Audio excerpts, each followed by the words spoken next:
back to System Magic for our Monday evening constructed stream. And we knew you weren't going to have to wait long. We are back to stock green in Pioneer with a bit of a new friend, it seems, in our flex slots. Great question. Before we get into that, about today's candle sponsor, we have one of our favorite Target candles from the discount candle section of Target, the Berry Mandarin, beautiful red candle with notes of grapefruit and pomegranate. Thanks for asking. But Andrew, what's going on with these turtles? Yeah, I mean, the thing is that I like turtles. Nice. Basically, okay. I want to try this card out. I don't know if it's really the truth or, some sort of flash in the pan, but I want to give it a chance to impress me, kind of see how it goes. So, we're playing 3 turtles in this list. I've cut 2 Polyks and 2 Oaths. The idea is, well, Polyk was always kind of the flex slot, and then the idea of the Oath cutting is that you want to have a higher land count so your turtles consistently hit lands. So I added a 20-second land to enable that. Which is the third layer? Well, layer is very good with turtle. That makes sense, because it's actually a double lord for turtle. Yeah. So like, there's a third layer with the turtles, and then also the turtles help you find Nykthos, so you need to lean on Oath less to enable that. Okay, and then with 20-second lands, you're leaning on them a little less. That's kind of the idea. I also didn't want to cut the Cityscape specifically because it's a thing that's active in the graveyard. I'm going to be milling a lot with these turtles. Okay. And then because I expected a rise in Phoenix from the printing of Sleight of Hand, I threw Statue back in the board and cut the Chariot because of that. I don't really know that any of that is correct, but I want to try Turtle. I wouldn't say I'm very confident that Turtle is the truth or like necessarily the next busted thing in green, but I also just think it's worth exploring, and I don't feel that we, the mono green establishment, have explored it sufficiently at this time. My understanding is that the establishment is still exploring turtle-related options. I see. I also do think that even if now isn't the right time for Turtle, likely there would be metagames where Turtle would be good. Okay. What type of metagame would make you more interested in Turtle? In general, I think Turtle overperforms in metagames that are rich in red-black sack, red-black mid, and blue-white control. Okay. And is punished relative to Polyk in metagames with a lot of mono-white, spirits, and Phoenix. Okay. So I don't know that this exact metagame is the time, but I also think it's worth knowing about. Oh, I also suspect Turtle's better in the mirror than Polyk. I'm not sure, though. But I suspect that it's just because it lowers your combo requirements in some complicated ways involving making Nykthos cost 1. And then also just like digging for your storms and like digging for your Nykthos is better in the mirror than just like being a GGG 4-5. Yeah. Even though a GGG 4-5 is, reasonable. The Nykthos costing 1 thing, no one in the world has any heuristics about comboing with Nykthos costing 1, so we won't know, chat won't know, no one could possibly know. But yeah, so we'll try it out. And the layer turtle thing also might be a scam. I think it's conceivable that the 20-second land is just supposed to be forced anyway. Sure. But I want to see Laren play with turtle more, so I'm just doing it. Yeah. I don't really care about playing the optimum list this second. That doesn't matter to me. What I'm trying to do is learn the most about Blossoming Tortoise, and this is how I believe I will learn the most efficiently. Nice. I have a pretty good idea how good the third Oath is. Like, I don't need to experiment with Oath that much. But yeah, again, its main things are just digging for Nykthos, digging for lair, double lord for lair, not single lord, double lord. Because it makes its ability cost 1 less, and then it just gives it +1/+1 flat. Yes. Yeah. And making Nykthos cost 1. Yeah. Those are the things that Turtle does. Now, importantly, Turtle does put the land to play tapped. So you can't Nykthos, re-Nykthos with Turtle in any reasonable way. Yeah. But anyway, so that's about it. Has anything else changed to Pioneer with the addition of Wilds of Eldraine? I don't think anything has shifted too drastically. I think Phoenix decks are playing Sleight of Hand, as you might expect. Sure. I think that there's been some experimentation with the Otter adventure card where it's deal 1 on the 1 half and then it's a 2/2 prowess on the other half. Yeah, okay. And then I also think that flip a coin is being experimented with by some creativity players. Okay. Just deal 1, make a treasure, draw a card for 3. Are there any but nothing drastic. Any creature lands doing anything? Yeah, I think the blue-red decks might be moved. Well, see, the thing is, Phoenix doesn't want to play that one. Yeah. No, there's 4 Oaths in stock green is 4 Oaths. You can see it right here. Stock green is 4 oaths. Turtle green? But turtle green has 2 oaths. Yeah. So, yeah. But, I think turtle is likely quite good in the mirror. Like, I think if you mystically knew that all your opponents were playing green, I think you'd probably consider playing a turtle build versus a Polycade build. Presuming that turtle's at a power level 3 with Constrict to start with, but I think that it is. I'm not that worried about that. So, anyway... I mean... And the extra land is to have more... Like, to slightly increase your chance of hitting every time you turtle. And then layer is good with turtle, so... Oh, and then I do expect there'll be some second-order metagame effects from the impact of the new set, but they haven't really hit yet. Okay. Like, for example, I think that if Phoenix does get more popular because of Sleight of Hand, basically every time Phoenix gets more popular, Lotus Field gets more popular in lockstep. Yeah. Because in my opinion, Lotus Field is basically worse green with a better Phoenix matchup. Okay, yeah. So as Phoenix increases popularity, your desire to play Lotus should increase. Sure. So, like, that might happen at some point. We'll see. There's a lot of kind of stuff that might happen, but I don't know. Right now, we're in the very early format, and honestly, people's eyes aren't really on Pioneer right now. Most people's eyes are on Modern. So we'll see how that all goes and plays out. Close to the RC, I think we'll be playing more Pioneer. Yeah. Right now, I think we're just looking to like keep our hand in, try out some of the new cards, and we'll assess later exactly how it all shakes out. We don't have to really get into the weeds at the moment. Yeah. But yeah, I think that's about it. Yep. And maybe we'll play a nice RCQ format later in the week. Well, that is entirely possible. Wilds of Eldraine Limited! I'm very excited for the limited RCQ I'm going to this weekend. Oh, wait. Hold on. Let me get some play points. One moment, chat. Okay. Sorry, I'm out of play points because I played the Super Qualifier, so I spent 400 play points. This will take 1 moment. I need to get to 100 play points. How many did you have? 5. This will take a little while. It won't take long. Yeah. Because some packs have like a lot more play points by chance. Wow. I've actually learned a lot about what chests have from watching this stream. Well, I'm really bricking them. Force of Will. Oh, I bet Force of Will's worth something. Especially with what do that we think cool Force of art. Will's worth? Oh, I just opened Comet. Comet's worth something. Oh, is that Comet? Yeah. It's 8 ticks. Force of Will. I would have guessed it was more. 8 ticks is still 4 treasure chests. 45! Right, Wow. So yeah, this is slightly efficient for those who don't familiar with Modern Economy. Basically, it's plus EV to open treasure chests, but it's only plus EV assuming that play points are useful to you. Yeah. So every time you should run out of play points, you should open chests and then spend play points instead of spending ticks. Yeah. Like I have like 200 ticks on my account right now, but it's just incorrect to spend them. Anyway, let's get the show on the road. Well, there sure are a lot of turtles in our hand. Sneak it off. Yep.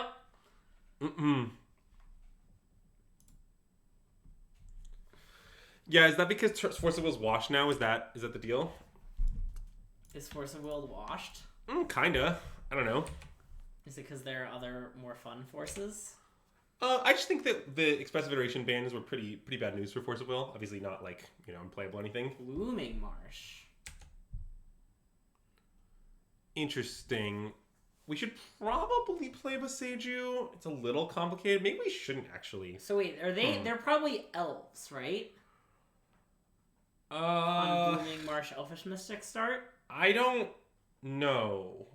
I guess elves would make sense. Yeah. I mean, it's not the only other Blooming Marsh deck I can think of is Greasefang, which usually doesn't play elves. No, I mean it could be green with a black splash. Sure, that but people would you try play occasionally. Blooming Marsh? Don't you want to play Overgrown? Yeah, too? you probably would. So it's probably elves. Yeah. I mean, if it's elves, Boseiju might do anything. I think we should probably just play the Nykthos, but it's a little complicated. Green Black Adventures. Yeah, I mean, look, this is the. Generally speaking, I expect the quality of League opposition to decrease after a new set comes out, and so people are gonna try weird stuff. Yeah, like people are gonna try weird stuff. Oh, look, it's some weird stuff they're trying. Okay. Okay, so now this is Rona Combo, is what it is. Oh, okay. Now Rona Combo is first of all, they usually play someone carried, so now I'm confused. Rona Combo is not typically a good matchup for green, but anyway, let's play Troll. Sure. And then I'm actually... So, I don't know if this is Rona Combo or not. If it is Rona Combo, I want to have Boseiju up for their Mox Amber. Oh, sure. Okay. So I'm going to untap a thing here. It seems pretty free. Yeah. I guess a land. Yeah. Whatever. You could untap Elvish Mystic to disguise it a bit, but... Well, but I don't want something... I don't want to, like, Fatal Push the Ultimate combo or something weird. And hey, Trippy Toad 666, welcome to the stream and thanks for the follow! I mean, they have infinite mana here. Are they activating Kinnan? Is that what's about to happen? Nope, they're hard casting Atraxa. Alright, I have no idea what the fuck is happening. That won't beat us, though, to be clear. Like, hard casting Atraxa is cute and all. I think our hand can win against that. Oh, they're doing Tyvar. Okay, well, this is Rona combo. Okay, yeah. This is Rona combo, and for some reason our opponent's deck has Atraxa in it. Sure. I can't exactly explain why it has Atraxa in it, but it clearly does have Atraxa. Yeah. Turtle does notice Beseiju. Turtle does discount Beseiju. Okay, wait, sorry. Let me just take the game log because I have to clear some of these cards. So they chose Tyvar, Jace, Oath, Plaza, and Retraction Helix. So this is not in their hand. Neither Atraxa.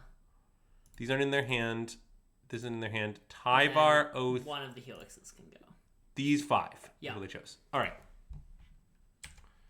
Atraxa does make Ember tap 4 colors. You're not wrong about that. So... Okay, they discarded Breeding Pulse. They still have those 5. All right. We're going to do some powerful things this turn, though. Love it. So, basically the way this goes is we want all of our Kiora untaps to be on Nykthos. Okay, sure. So we want to just start by using Nykthos. Because there's no way to, like, play a thing pre-Nykthos without spending our Kiora tap on something else, which would be bad in this situation. So we just want to make 5. And then it's a little complicated because... if we calve into any land, it's better to calve first, I guess. That makes sense. Although, wait, I guess we should think about what we could do with Karn, because we could do a lot of things with Karn. That's true. So wait a minute. Let's say that we went Troll, draw, untap Nykthos, use Nykthos, 3, 6, 7, 8... 9, 10 mana, so we could find a 6. It would just be 8, right? Oh, yeah, 9, 10. Yeah. So we could find a 6-drop and cast it. Yeah. Whereas if we do the same thing with Cav, we're limited to a 4-drop. But what you want might be like Wand Atraxa. I guess it also might be like Stonebrain them. Oh. On like a combo piece of some sort. Does God Pharaoh's statue stop them? Well, not with Kinnan in play. I guess that's true, yeah. I mean, it probably annoys them.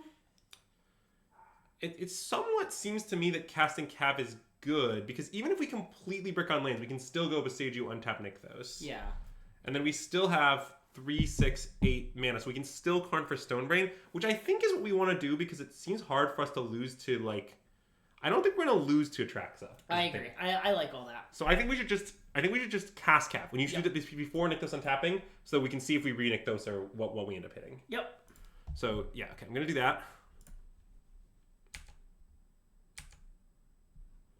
All right. Well, we sure have a lot of cards in our hand. Yep. So let's untap this. Go for this. So now we indeed have... Yeah, so I think we want to Stonebrain them. Oh, yeah, untapping those there first is not right. Yeah, I mean, if we Stonebrain them, it just seems like we're winning. I mean, they can, like, keep attracting, but I just don't care that much. I don't either. Also, they didn't put back... There were 2 Atraxes in their pile, which they didn't take, right? Right, so they're unlikely to be able to re-attract at all. And I think we might want to name Retraction Helix. Okay, what? So they have a Luca half of their deck, too. What is the Luca? Can they, like, do a weird Tyvar thing that somehow kills us? I guess no. No. Okay. I mean, they could... Wait, this has Karns in it? Okay, wait, sorry. Let me look at this list. I'm just looking at the list that was put into chat. Wait, so if they could Karn, could they do something weird involving Karn? I mean, they could Karn Needle, turn off both Karns. That would be bad, but we have Beseiju. Yeah. They get Luca cheats Atraxa out. Okay. Sure. But I don't see... But if we just name Retraction Helix, I don't see any combo. And that will stop them from bouncing our stuff and being annoying. Okay. I'm pretty in for that. If they have... This list doesn't look like it has Fae. The list that was put in chat doesn't it? But this is the list that won a recent challenge. not necessarily from our opponent. Yeah, but I don't. It seems pretty good to me. So the thing is, I also don't want them like bouncing our shit. Yeah, that's true. Like, I also just like think that I want to do it for reasons of fair card reasons, essentially. So yeah, I'm just gonna Stonebrain, Retraction Helix. I think that makes a lot of sense.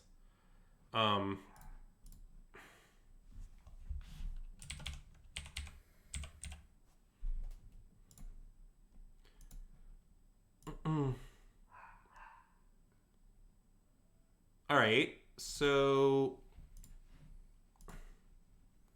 this does appear to just be exactly the list that. Yeah, so I think this completely stops them from comboing. Okay. So, yeah. Except, wait, that list had 4 Attraction Helixes, and this one appears to only have 3. It sure does appear to only have so 3. It's slightly different. But it looks pretty normal-ish. Yep.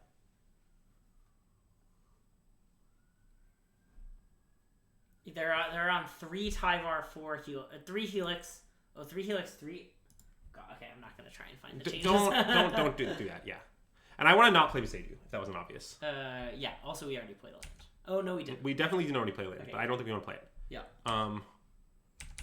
So yeah, people. Yes, the Cav thing is like a lot of the time because you don't know whether your Cav will hit Nykthos or a regular land.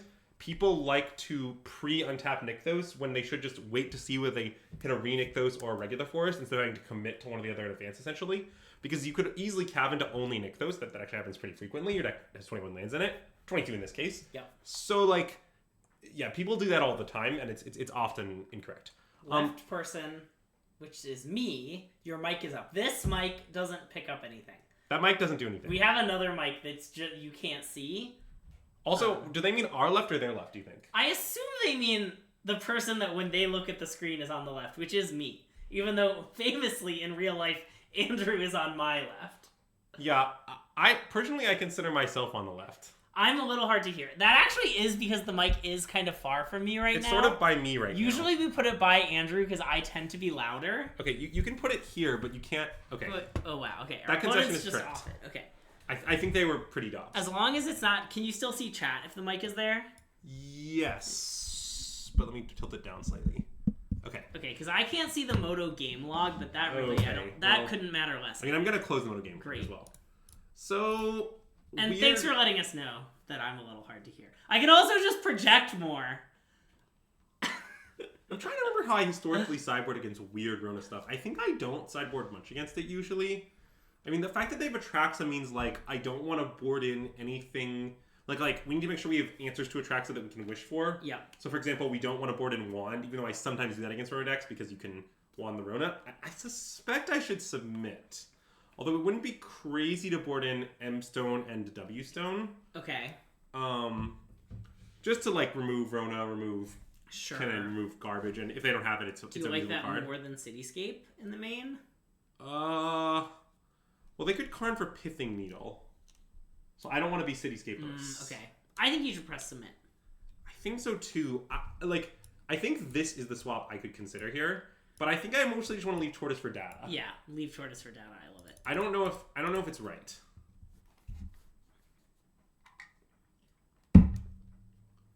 Have you missed any Master of Disguise references on the stream? Master of Disguise? Should I say yes? They were just well disguised? Okay, so this hand is okay. I think I'm pretty willing to keep Annual Greg Wte. What does that mean? Is that a reference to my birthday? Because technically Greg's birthday was yesterday. But I still appreciate it. I'm pretty down to keep this hand, I think. Like, I think I'm pretty down to just go turn 2 Wolf Willow, turn 3 Cure. If we draw a land, it's turn 3 Cure into Troll. Yeah. And then just, like, I don't know, we'll, like, do some broken stuff for that. Okay, even though they're, like, a degenerate combo deck, and we're not worried about that being too slow. Well, I definitely am worried about that, but this hand's, like, not that slow. Is it because I won my fantasy football game by like 0.01 points? But didn't you say there was going to be a score recalibration? Well, or some occasionally on the day after there's a score update, and it's very... Did I wear a brave outfit on my birthday? A bold outfit? I did not. I just wore a normal shirt.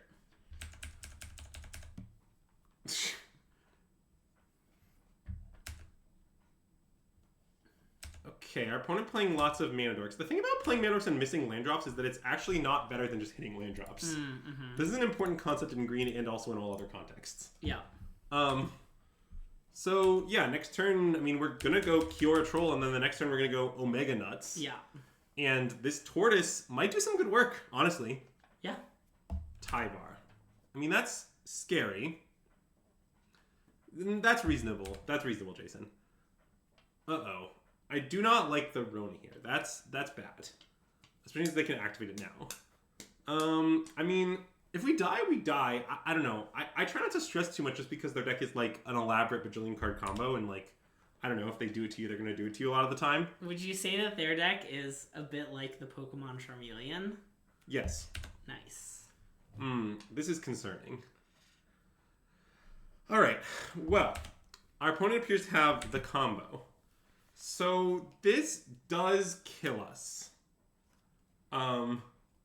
It kills us in a very elaborate and complicated manner. Okay. But what's going to happen here is, so our opponent can generate infinite mana by bouncing this and untapping Rona. Yeah. And then after they've generated infinite mana, they can bounce Tyvar and use it infinite times. Okay. And then, like, at some point, they find... Yeah, actually, I don't know. Some biz. I believe this is lethal. I'm trying to figure out exactly in what manner it's lethal so I can concede. But I want to think about it slightly. Oh, because it's because they also get... Wait, see, they find Kinnan.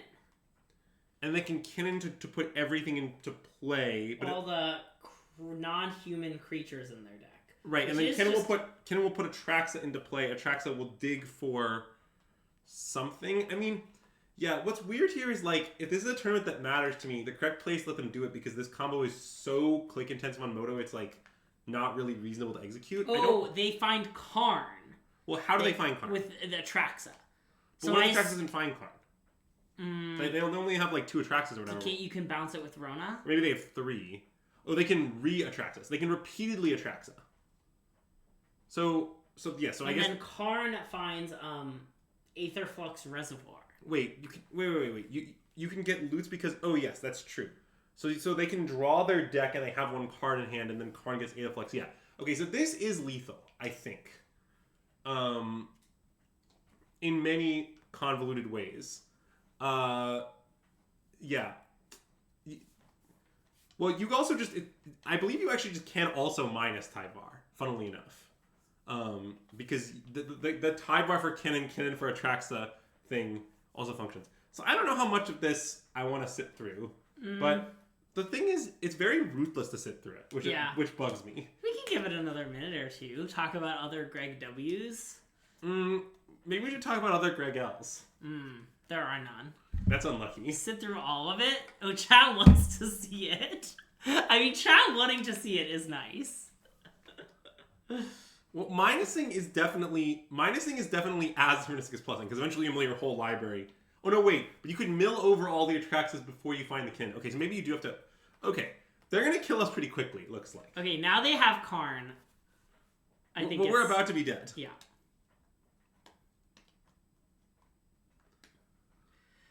Would I take Endurance over Time Walk in Vintage Cube? No, I would never play Vintage Cube on my own. Greg wouldn't take Vintage Cube over an arbitrary replacement activity. So... Oh, wait, they messed up. How did they mess up? Oh, Tyvar's out of play. Yeah, the problem is Tyvar is giving the Rona haste. So now it doesn't have haste. I mean, the issue is that... Oh, wait, but Retraction Helix will be done. Yeah, no, we're not still dead. So... yeah, we're legitimately not still dead. Wow. Because now they don't have Retraction Helix anymore. So, I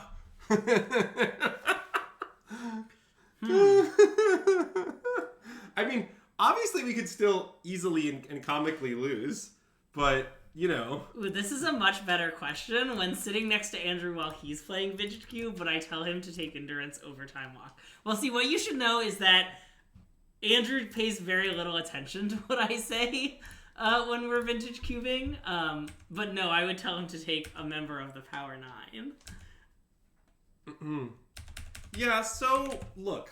If somehow nothing bad happens to us here, I think we'll be in a reasonable spot. Well, I assume... Wait, the card they put in their hand was Paradox whatever, right?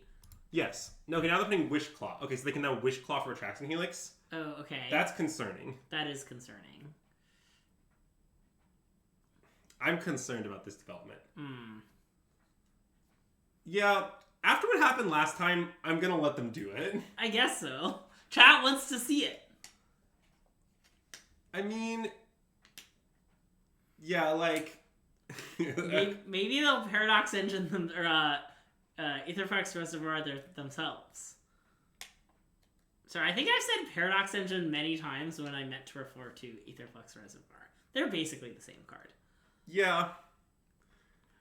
I mean, I don't know that I'm that big into wasting time on stream, but, you know, we'll waste, like, a little time. I mean, the Reservoir will kill us pretty quick, TBH. Because they're just going to bounce this Mox, replay the Mox once, play the Aetherflux, and then each subsequent Mox will gain, like, a lot of life. Yeah.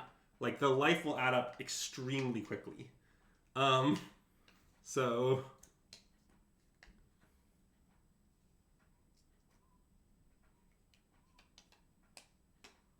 Yeah, they're not even bothering to make mana anymore because they just don't actually need to. Yeah. Yeah, so...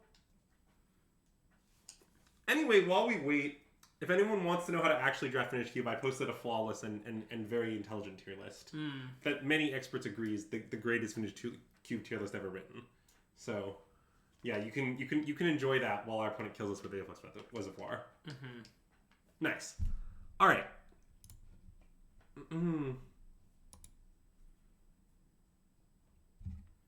Can you post a tier list of Vintage Cube tier lists? I do like some meta tier listing.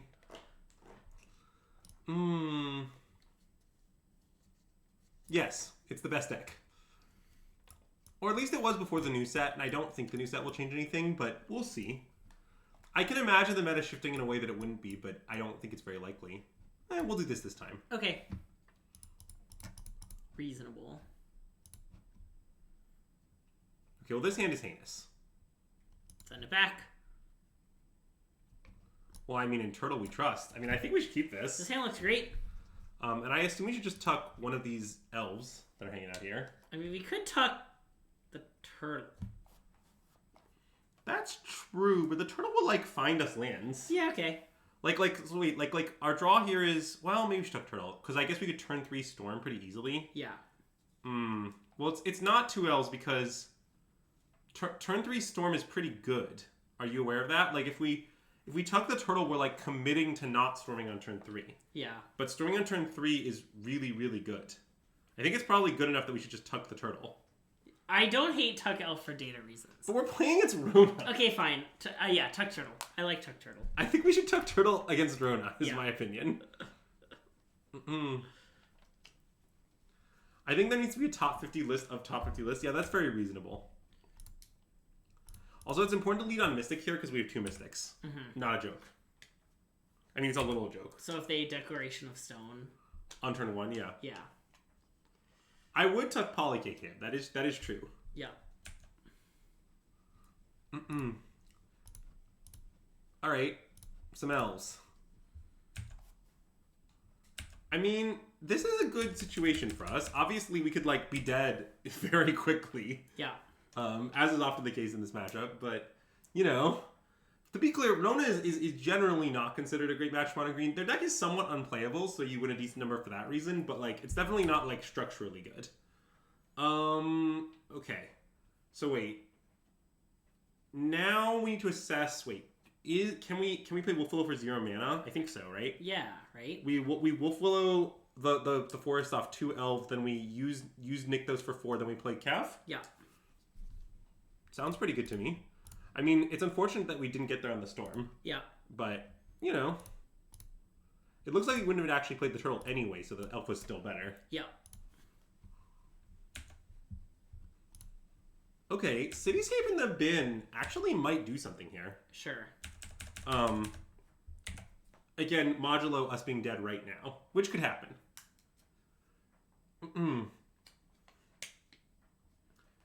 Also, it's red. Oh, they're gonna Luca? Okay, I mean, putting Attrax into play just, like, doesn't really matter against us. I mean, they certainly can do that. So wait, why does this work? With higher mana. As long as the card gets 2 or higher, it works. Yeah. Okay, this is pretty unreliable, this whole combo they have. Okay, so I need to look at the game log again because I need to know what they select. Yeah, but I won't be able to see it because the mic is in the way, so you'll have to tell me. That's fine. Looks like they hit some biz.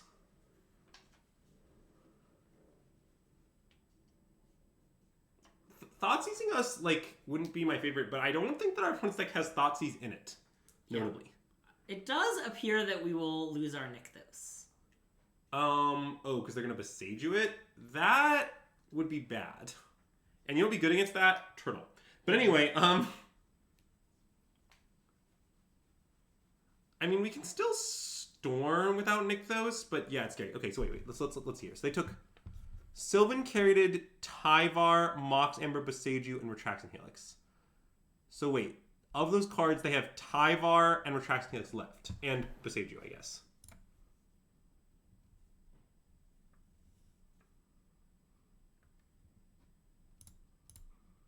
So wait, let me just do this. So they have Tyvar... Oh wait, do they also have Rona left? Sorry, wait. No, the Rona was revealed off the Luca flip. Oh, okay. So they have Tyvar and Retraction Helix left. Right? Yeah. Oh, and Sylvan Caryatid. So... And they milled 3 Ronas off their thing. Or, not milled, but... Tyvar, Sylvan Caryatid, and Retraction. So these are now the only known cards. Yeah. Okay. Also, notably, we found Boseiju. So... It's kind of interesting because...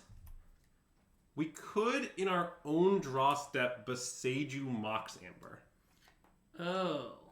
And the reason that's interesting is, well, we're like probably going to Boseiju Mox Amber at some point. I'm just gonna have to unearth the Leveler. Am I gonna have to do that?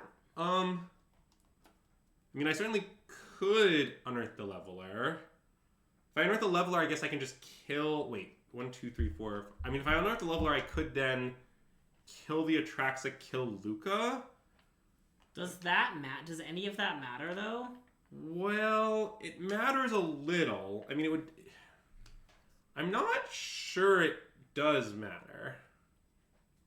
Like, kind of the question being asked at the moment is Atraxa relevant to the game state? Which, like... Oh, they don't have Rona. Oh, and I guess they put 3 Ronas on the bottom. I guess maybe the idea of this is that they just, like, don't... Their odds of finding a 4th Rona actually are quite bad. Sure. Because Luca doesn't shuffle, right? So Luca... Yeah.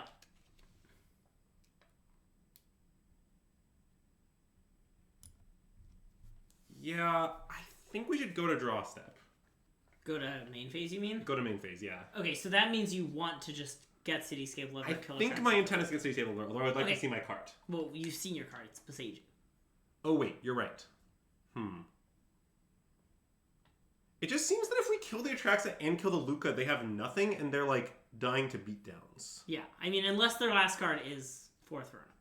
Yeah. I mean, if their one card is 4th Rona, I'm in good beats. I mean, I admit that we just, like, lose to that. Yeah, let's go to main. Okay. And I don't think Storm with 2 floating is that likely to kill them. It, like, could kill them. And the other problem is we don't have enough devotion. If we... So then the next question is, could we storm into Cityscape? But I don't think we should mess with that. I think the Cityscape line is just pretty good. Yeah, okay, I think Cityscape's right. Yeah. I'm not sure. It's definitely... I think it's close to being Storm. Yeah. But, like, it does just kind of leave them with no gas, which I really do like. Well, the complication is that basically I think if it weren't for the fact they flipped 3 fucking Ronas off their thing, I would make a different play. So, okay, this wants to attack Luca. This wants to attack them. Because Leveler has Trample, famously. Yes. Right? Yeah. Wait, don't you know why it has Trample? It's a great story. I do know why it has Trample. All right. Do you want to explain, or do you want me to explain? You can explain. So the reason Seascape Leveler has Trampler chat is that Ben White said the card was too unfun. The card was too unfun because it was like making people lose, but they had to keep playing because it was actually dealing lethal damage. So they added tramples that when you were losing to Leveler, you'd lose more quickly. Like you'd run out of life points more quickly when you couldn't actually win. What about kill Mox? I don't want to do that because if I kill Mox, then my opponent gets to block down my Cityscape. I don't have anything that great to recur. I'm just like not that into it. I mean, I think that like this is good. Like our situation is that it's very hard for him to combo this turn. It's not impossible, but it's very hard. And best trample ever. Yeah, there you go, Ben Whites. And it just seems like blocking the Cityscape doesn't matter, but I don't know. Getting no. I think Atraxa in play matters. Yeah. Also, wait. If we took this line, our opponent could go block Cityscape with Atraxa and Elf, keep Luca in play, and re-Atraxa, right? Yes. That concerns me. Yeah. Because that Atraxa will dig like 10 cards deep. Like, basically, I think that you have to get the Luca out of play. And the problem is that you just don't have control over Luca's out of play otherwise. Okay, so now I guess they can Wait, can Kinnan find Rona? What does Kinnan do exactly? It can't. It's a human, right? Yeah. Kinnan finds non-humans because it's an Ikoria card. Yes, it does find non-humans. I believe Rona is a human.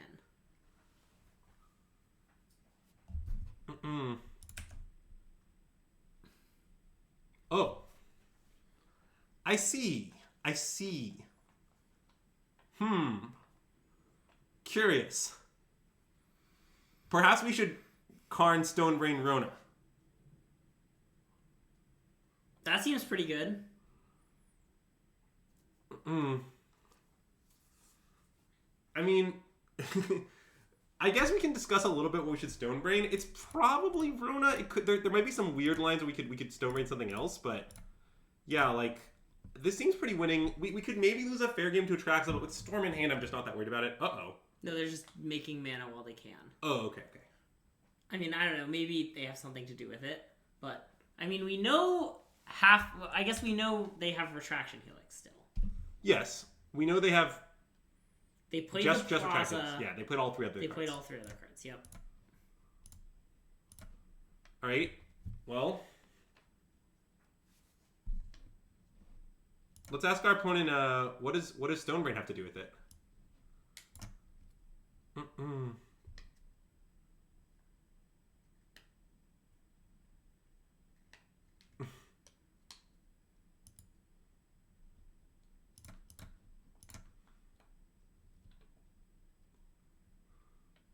Yeah, but Matt, we actually knew they could always Tyvar back the Sibling Territory and then Luca, right? So like they always get to do it.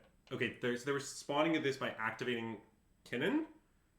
They're gonna like re-Atraxa that. The problem is we're just gonna beat that. Yeah. I think like pretty handily at this point. I mean, this Kinnan build is kind of cool. I like that they have a better plan B, but I mean, we're not guaranteed to beat it, but I think that we will. All right, Stonebrain you.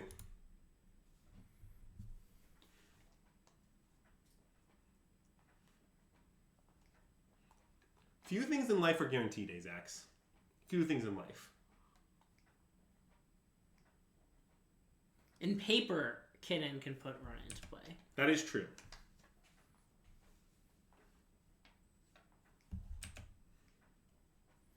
Okay, well, they found Rona, so we should probably name Rona. Yeah. Fatal Push, huh?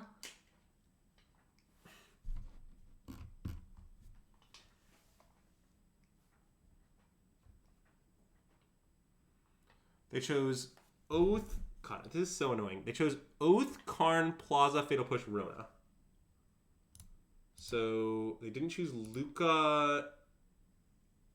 They didn't choose Kinnan. They already had the tracks. So they have these 7 cards exactly. No, there was an unknown one before, right? They didn't take Tyvar. Oh, they didn't take Tyvar. Yes, okay. So they have these 6 known cards. Yeah. Yes. Yeah, it might be better to name Retraction Helix. That is a reasonable argument. I do find Unsummon to be annoying. But I don't like that their Rona gets to, like, double loot with Tyvar and shit. Like, I sort of think the Rona's going to end up doing more than that. Also, if they unsummon Cav, that might be good for us. I think we should name Rona, but it is somewhat close. Oh,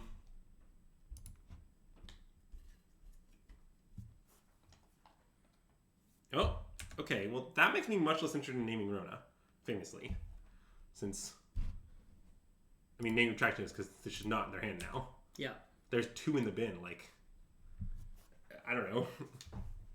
All right. I mean, again, I'm not sure this is that bad for us. We could name Karn.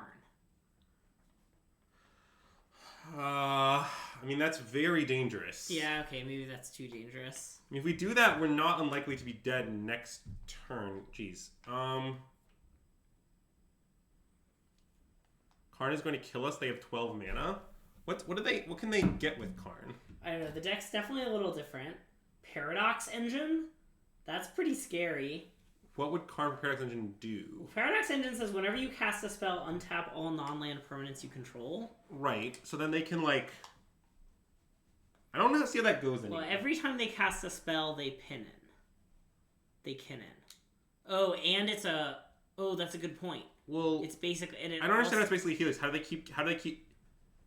It turns everything to Rona, but how do they keep casting a spell? Don't they need the Helix to guarantee a spell? Yeah, I mean, I made our opponent hit a very good set of cards with this Atraxa, sadly. Wait, I don't think... Well, I guess the issue is that if they... Wait, it doesn't... How do they keep casting a spell? Wait, seriously. Let's say they Paradox Engine. What's the plan exactly? I think they just make a ton of mana with Kinnan. They have, like, and they, 6 spells. through their deck? Yeah. It's not basically Helix.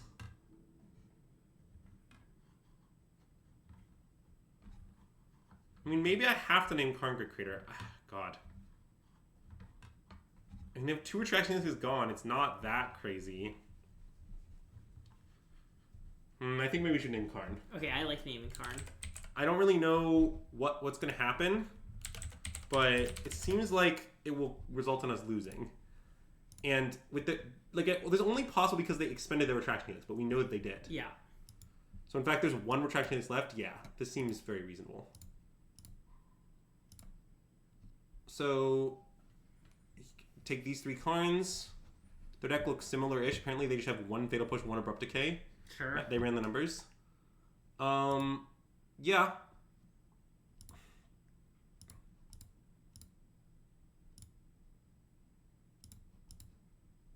Okay. Yeah, our opponent is definitely doing a good job of hitting Atraxa every time off Kinnan when that actually isn't all that likely. But, you know... Also, I mean, Karn is not in their hand anymore. I mean, their deck is terrible now, I think. I'm not sure their terrible deck isn't good enough to beat us still. Yeah.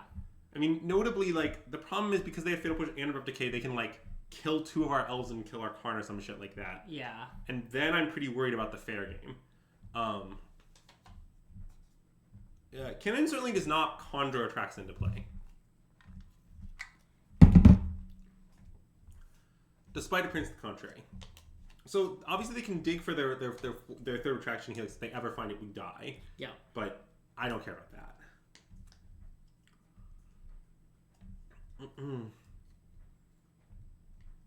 Also, I don't think they should be doing what they're doing right now pre-combat, most likely, but whatever.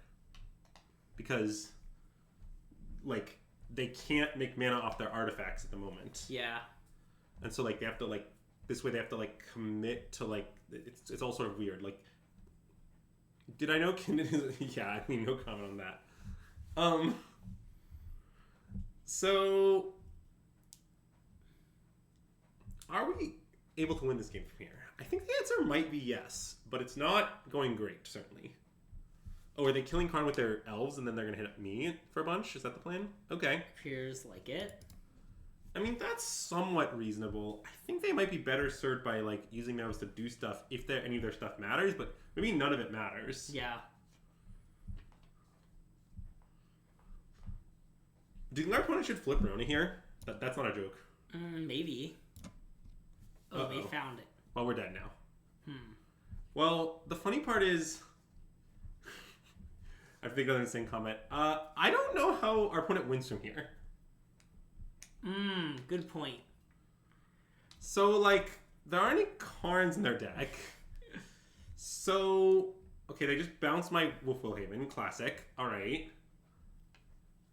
Are they just not going to combo? Is that the plan? Probably. Them not comboing is concerning. I think we might need them to attempt the combo. The 7/7 flyer isn't great. They have unlimited unsummons? Aren't the unsummons sharply limited by the number of spells they can cast? I don't understand. Like, the like loop doesn't generate unsummons, right? It just generates But it can't, like, every 3 mana they bounce Tyvar. Oh, but every 3 mana they bounce Tyvar, and then Tyvar generates an unsummon? Oh, yeah. That's, I guess, true. So they can unsummon all of my elves? Okay, that's concerning. I have a lot of concerns. Yeah. About this development. Yeah, we might be dead.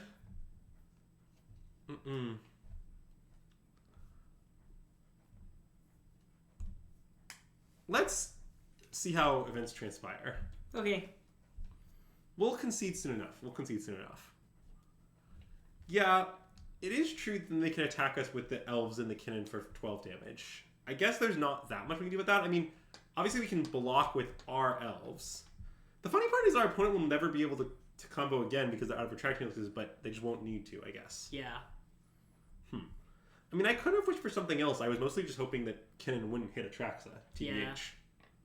Like, I could have wished for, like, Wand for the Atraxa or some shit, but I think that's playing to lose, mostly. Yeah. And I prefer to play not to lose.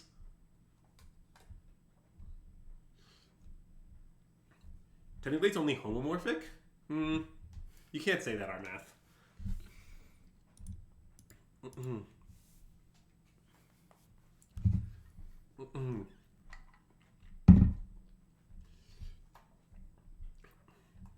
Their mana base could definitely play to lose.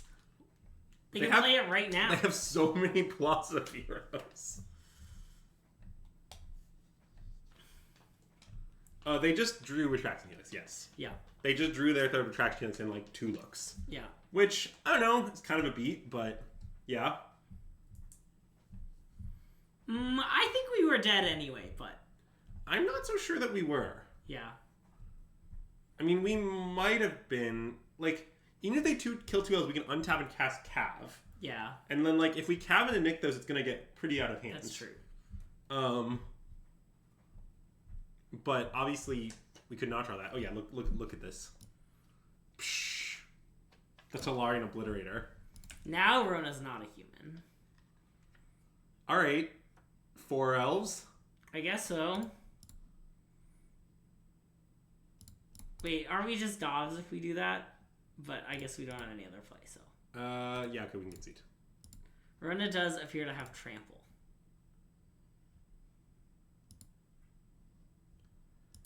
Yeah, surely they kill themselves their own ring is right. Well, that was not a great showing for the turtle. Although, it would have recurred to make this if I kept it. We might have won if I had kept the turtle. Although it was certainly wrong to do so. I agree that it was certainly wrong. That was game 3, yes. Yeah, I assure you that my clock management was pretty reasonable there. I had 5 whole minutes to combo them still. Yeah. In 5 minutes, I think I could pretty easily like destroy all their relevant permanents, don't bring all their relevant cards. Yeah, I agree that you could have done all that.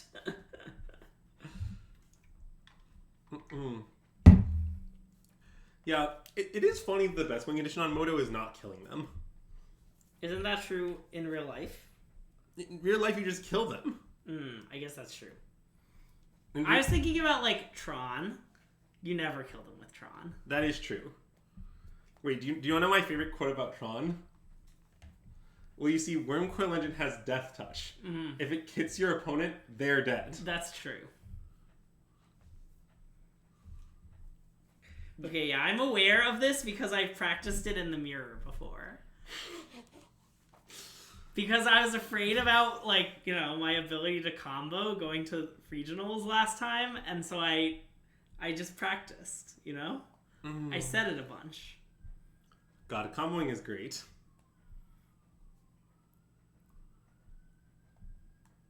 Practice it in the mirror for the mirror. That's even accurate. It takes about 15 minutes to exile a Yorion deck on Modo. I certainly don't know that. Nor did I plan to learn that. That said, if we want to play some like Stonebrain races, that sounds pretty interesting. That could be something. That could be anything that goes. You know. Just like there's some set board state, right? We like set up the board state, and then like we just see who can kill the opponent, but you have to kill them with Stonebrain. Yeah. Like there's like an ensnaring bridge in play or some shit. And you can't kill it. It has indestructible. It's indestructible. Yeah, there's Darksteel's Forge. Oh yeah. Your opponent just starts the premise just like they're playing Yorion, they have Bridge and Darksteel Forge, and you have to kill them. There's a Sonic level named for exiling your opponent's deck with Karn. God, that's nice. Wow, this is more or less the worst hand I've ever seen. Yeah, I agree. This hand is not good. 5. Yeah. They're on 5 if it makes you feel better.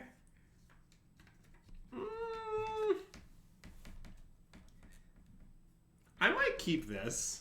Okay. It's not very good, but I think it's better than the average 4. I think so too. It has some nice outs such as Top Deck and Elf. Top Deck and Elf would be nice. So it's slightly complicated, but I think we should tuck 2 forests. Okay. Some complications include this will give us no forest to troll onto, and this Nykthos could be worse than a forest. Yeah. But I think on average this hand's right. I mean, look, if our opponent's playing a grindy deck here, beating them with Turtle beats or Lair beats off Turtle might be pretty real. Yeah. Copperline Gorge. Okay, I have no idea what we're playing against. Cruel Guys? I mean, I guess maybe they multiply if they don't have an elf. Like, that could make sense. Wolfalo is a good draw. Yeah. It's probably even better than...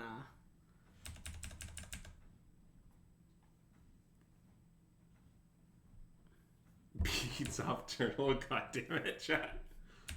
Naya Rona. Yeah, I mean, for all we know, this could be like, what do you call it? Wait. Oh, wait, I want to play this one, right? I guess I do, yeah. It's a little annoying. Yeah, okay, fine. It's fine. Well, God, it's pretty annoying. Why is it annoying? Because I don't want Wolflow on my lair. It's because of Beseiju. Because I want to attack with lair. I mean, you have another lair, right? But I want to attack with that lair also. Okay, you can play Forest. Well, I don't know if it's right. It's not obviously wrong. I think it'll work out okay, I think. Like, if we play Forest Wolfwillow on the Forest, yeah, then next turn we can play Tortoise or Karn, I suppose. Sure.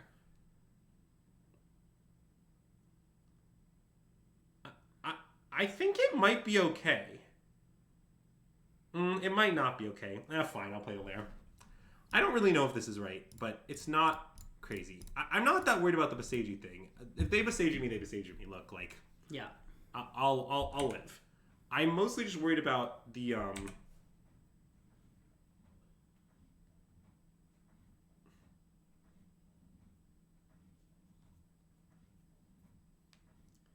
I'm mostly just worried about the long-term implications of this.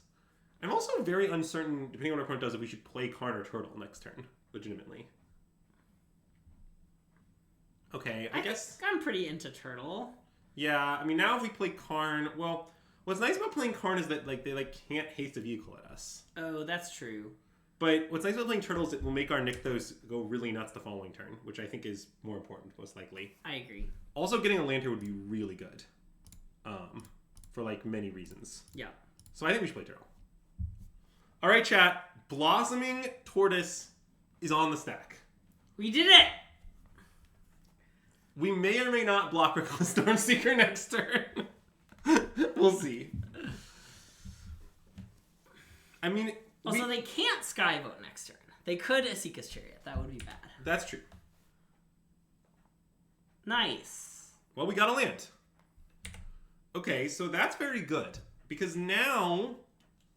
So next turn, we can go play Nykthos, use Nykthos... Wait, actually, hold on. We can actually play Cav, and if we Cav into any non-lair land, we can then Nykthos post-Cav, because Tortoise makes it cost 1. Yeah, even if we get Nykthos, we can do it. Yes. Wow. Wait, that's actually very good. Okay, update. We are not blocking with Tortoise. Nice.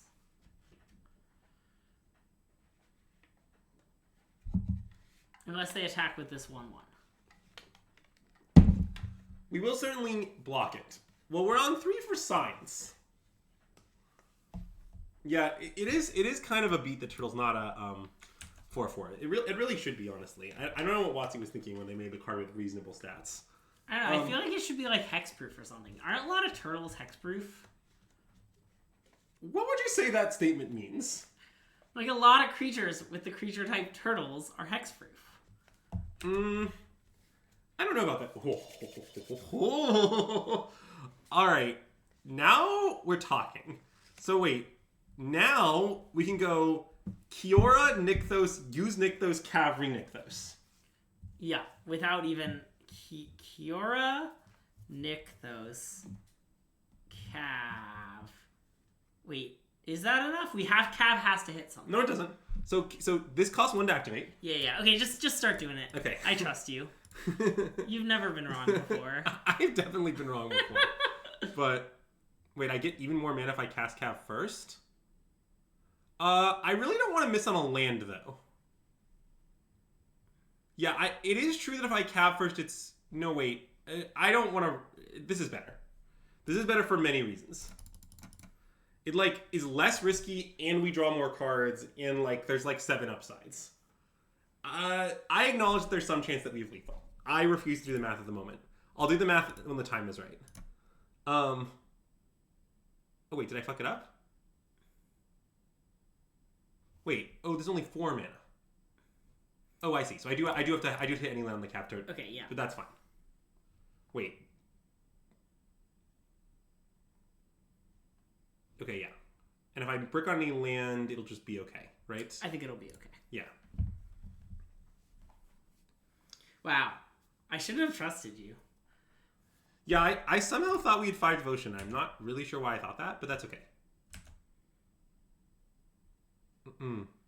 Any forests in the chat? Nice. All right. So now we untap Nykthos. Yeah.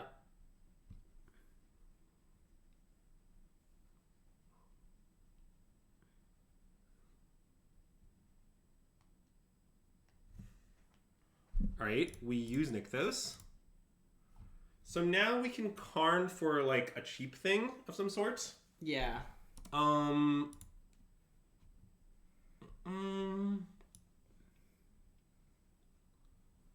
for Cauldron. Well, I have 2 storms in the bin. I'm not sure I need to Karn for Cauldron given that I have 2 storms in the bin. Mostly I want to avoid death. And death is pretty legitimately concerning. Yeah. Cause it might be right to Karn for Haywire, right? Legitimately. As a blocker? Yes. Putting Karn to play basically avoids death because they can't crew a chariot. Well, could needle this thing? Yeah, I mean, one of that thing doesn't kill us because it just goes to 6. 6 isn't enough. We can just block. Yeah. Yeah, maybe I can safely Karn for Cauldron. I mean, I like Karning for Mike because we also get to sneak in the Wolfwell Haven. Yeah, I don't... That probably doesn't matter, huh? Okay, wait. Skysoft is what I should be afraid of. Wait a minute. Am I supposed to plus Karn? The point of plussing Karn is that if they Skysoft the Karn, it doesn't die. Yeah. And then if they attack, we can just chump with, whatever. Sure. We don't care. Yeah, but maybe Skysoft is the main way we lose. So wait. Let's say we plus and play Wolfwillow. And then they attack. We can just, chump block with the Tortoise. He's done his work. Yeah.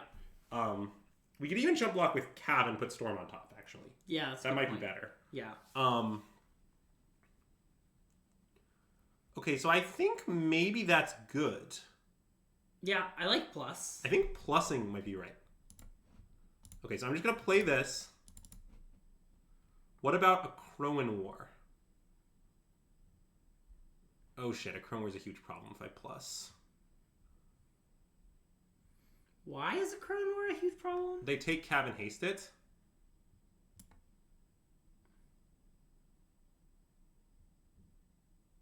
I mean, okay. Well, no, this puts in Mark MG. This puts them into play tapped, so that doesn't work. I mean, I think if they put a Crowan War, take the thing and haste it, I think we'll just be okay. Why will we be? Won't it like not be okay at all? How will it be okay? Won't they like immediately like? It's like a bajillion damage and like they're killing our walkers and like. Yeah, I guess so. It seems like not even a little okay. I think because they need land Skyboat versus just have the card of Crowan War. Yeah. And because we haven't presented a good Crowan War target so far, I think we have to play Haywire Might. Okay. But Haywire Might is actually pretty safe against the Crowan War, I think. Yeah. And I don't want to attack with Turtle. My intent is to not attack with it. Yeah. I know that we get a land to play. I think that I'm trying to play around this Crowan War. I might need every blocker. Yeah. And the Skyboat here will be bad. I think this... Wait, attack with Turtle? Why? I might need to block with a Turtle. Seriously. I think I might need to block with it. Also, against Skyboat... Okay, definitely they have Skyboat is bad. Don't get me wrong. But A, they took a land, which they weren't guaranteed to have. They have like one other card in hand. Sure. B, even if they have it, so they kill Karn, they animate it, they haste it. We're not actually like dead or anything. Sure. Like, they're like, what? Kill Karn and the Turtle, but then we can actually just untap and go nuts anyway? So, turtles are great at blocking. They're famously very defensive.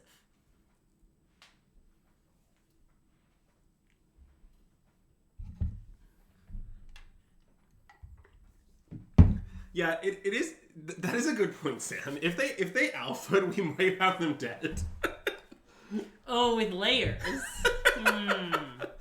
There's a lot of lair lethal lines once you have the turtle. I see. Yeah, I think we're just beating the Skyboat pretty calmly. I think a Crowan War is actually the scary card. Yeah. Because now, like, let's say they Crowan War Cav and, like, beat us down or whatever.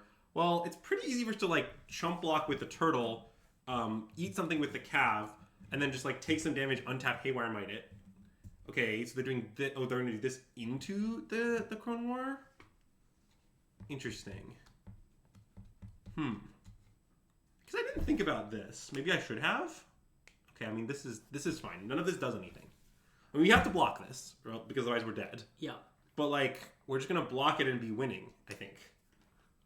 So now we have to ask the classic question of which of our game objects is the most valuable. What if we double block? Double block?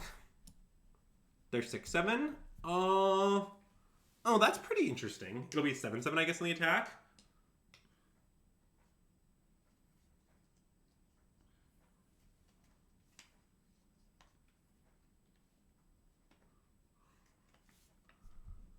Oh no, wait, sorry. Did I miscount? No, 6/7 is right. Oh, so they hasted the other thing.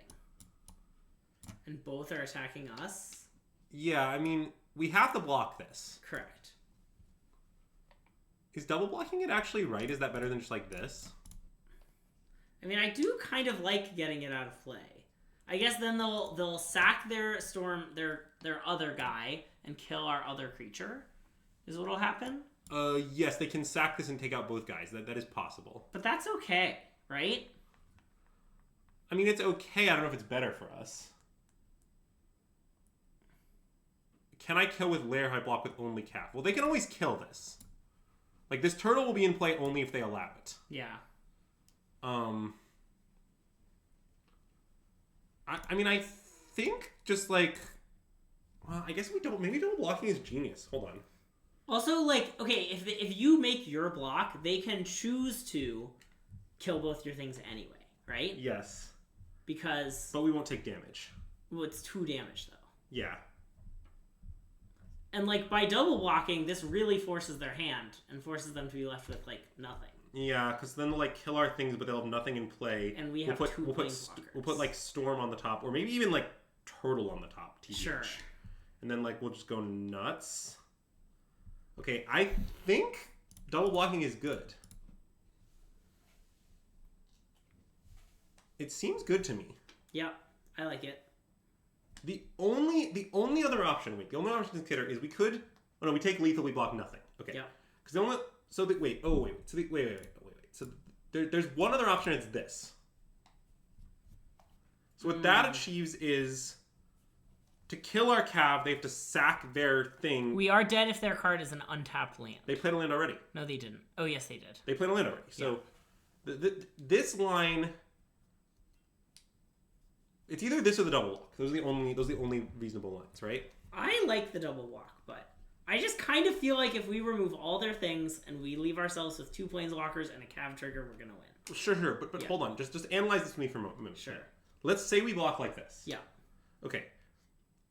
Post-combat, I believe our opponent must shoot one of our creatures down or be dead. Sure. Literally dead to our lineages. Yeah. So let's say that we do this. What do you think they'll do? I think that they're going to shoot Cav? Turtle? Maybe Turtle? So we do this, they shoot Turtle. Isn't that better for us? Like, I'm asking kind of like, if they don't shoot, I'm pretty sure they're just dead. Okay. I haven't done the full math, but I think this is like easily 20. Because like, Nykthos is 3, 4, 5, 6, 7, 8, 16. The layers get plus 2. Okay, you convinced me. So like, this seems better to me than the double walk. So yeah, I like this.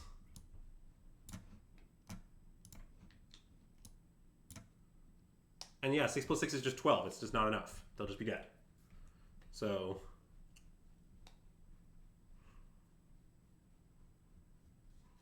wait, it's Shark? Shark is the creature with the most percentage of hexproof? it sounds like there needs to be a lot of research being done. I believed Crocodile. There are just too many turtles, especially too many turtles before hexproof existed.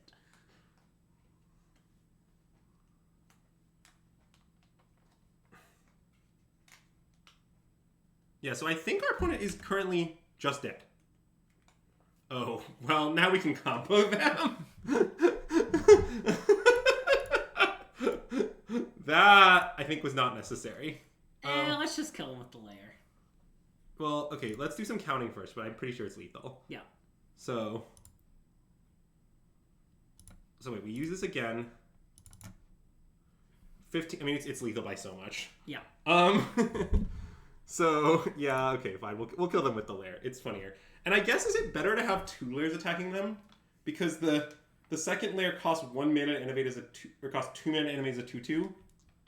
So I guess it's the same. Or 1 mana to animate as a 2/2. Oh, but this one taps for 2. So. Yeah, okay, whatever. 1 lair's fine.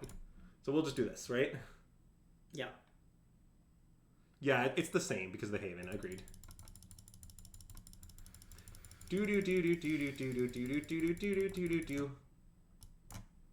X is currently 20. Nice.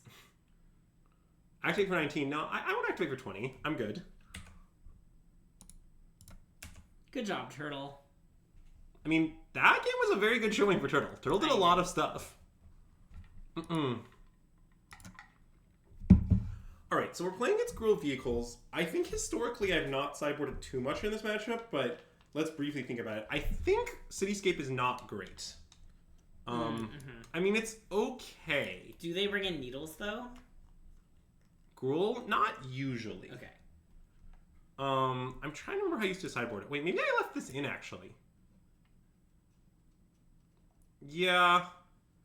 I agree that boarding and Chariot is good here, if I had it. But I actually don't think Leveler's horrible. I found it to be decent in this matchup, because it does go over the top of everything they're doing, and, like, your mana isn't always that disrupted. Yeah. Kind of. Let's submit. It'll be fine. Okay. Apparently, this is not a sideboarding stream. Nice.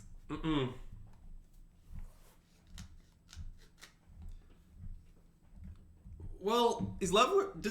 Wait, Zax. If you know your opponent has a Chrome War in their deck, does that make Leveler better or worse? It's not straightforwardly better. Because, like, it kills the Acroan War. Sorry, it's not straightforwardly worse. It kills the Chrono War. But it's also not straightforwardly better. It's just, like, complex. Okay, well, this hand's definitely a keep. The tug is quite complex. But there's no way the hand's a mulligan. Yeah. Like, I probably want to tuck Forest. Could be Elf. I think Elf, yeah. Elf is pretty reasonable. The reason not to tuck Elf is that if they stomp the first Elf, not having the second Elf is bad. Yeah. But the reason to tuck Forest is that, well, if we just draw the Forest, it's great. And if we, it's kind of like if we draw, like, Forest, Kiora, Wolf Willow, it's great. And if we draw, like, Elf, it's not that bad, because then we just go, like, Elf into double Elf, for example. Yeah, I think tucking Forest might be right here. Okay. Because I just think it's pretty likely it'll just work out on 3 anyway. And I don't want to lose the Stomp Elf thing. Okay. I do this a lot, by the way. I tuck Forest, like, very frequently. I don't know if that's a weird comment to make, but it is an accurate one. Okay, they mull to 6. To be fair, in Gould against Mono Green specifically, I think I would prefer my opponents keep 7 because it means they're bad. But, you know, it just sort of, like, almost, there's so many draws in our deck that make this right. Yeah. Is the way I feel. Kiora, Elf, just kind of anything. I mean, also, I will state, look, when Gruul's on the play and they go Elf, Stormseeker, Biz, you usually lose. Yeah. And nothing you do really matters. But that's okay. Usually, but not always. Oh, definitely not always.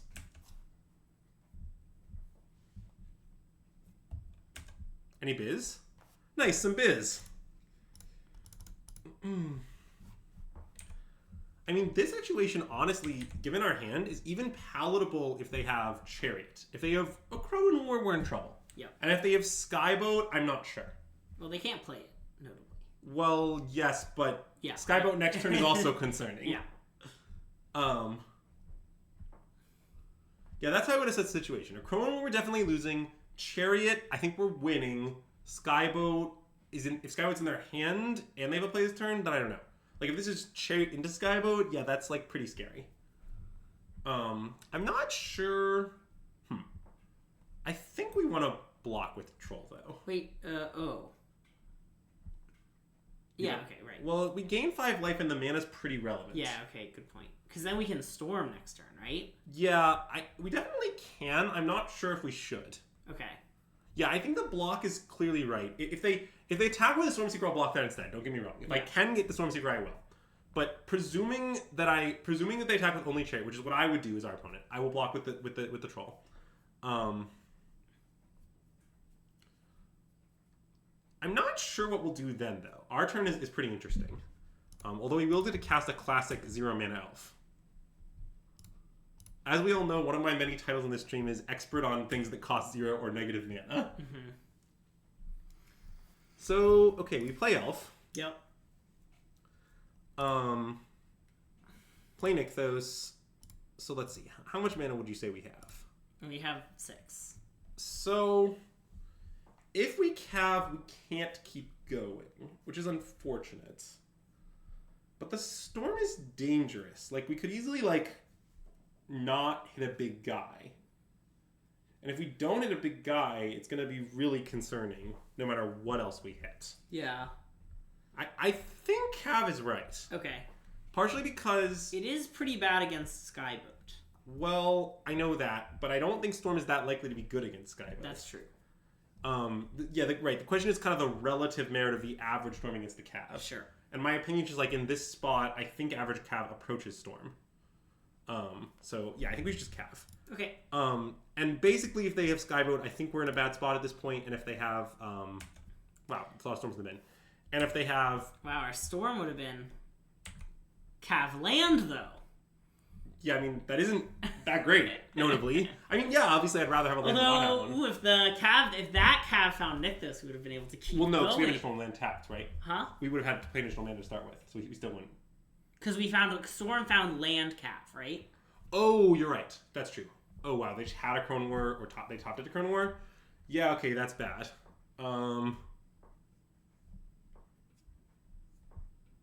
6, 12, 14. Okay, I mean, we're not dead.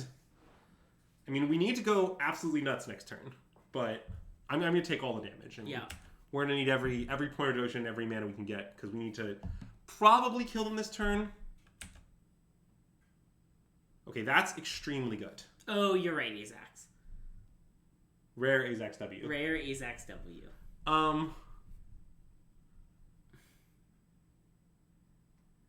I mean, yes, drawing Kiora is very good. I'm trying to figure out the full implications.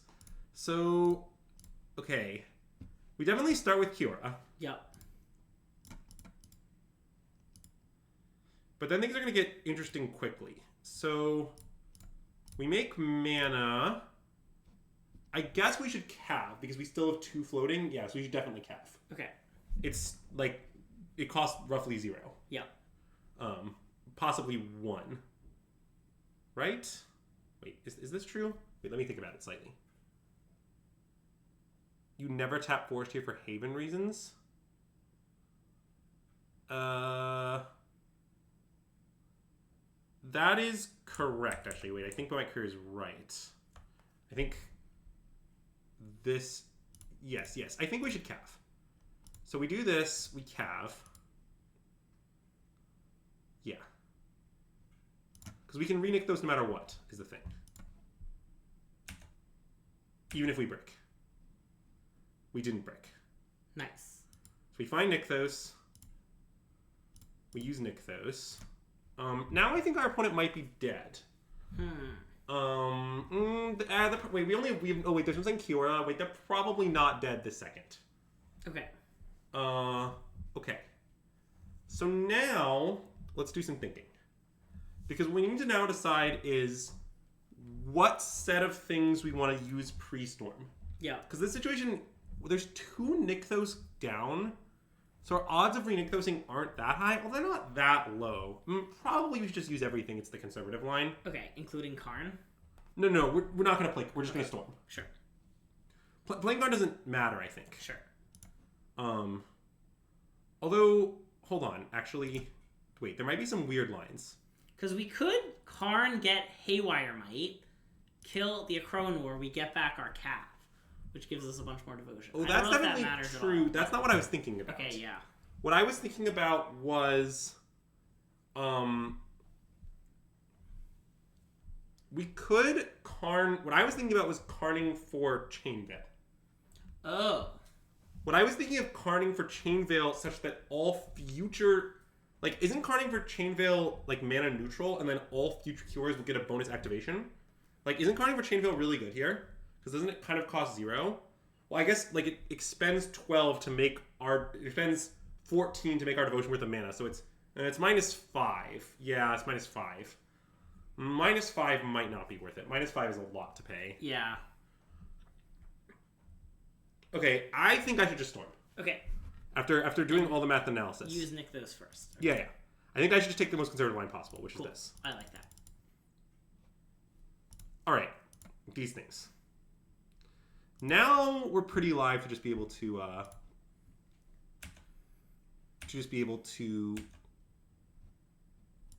I played a land? I don't think so. I don't think so either. But there's still no Kiora in the bin. Wait, let's find this. It's definitely going to be that. So now we could again go... Oh, no, we can't. We can't do that. Okay, so we should just... Do we want to Karn for Woodcaller? Good question.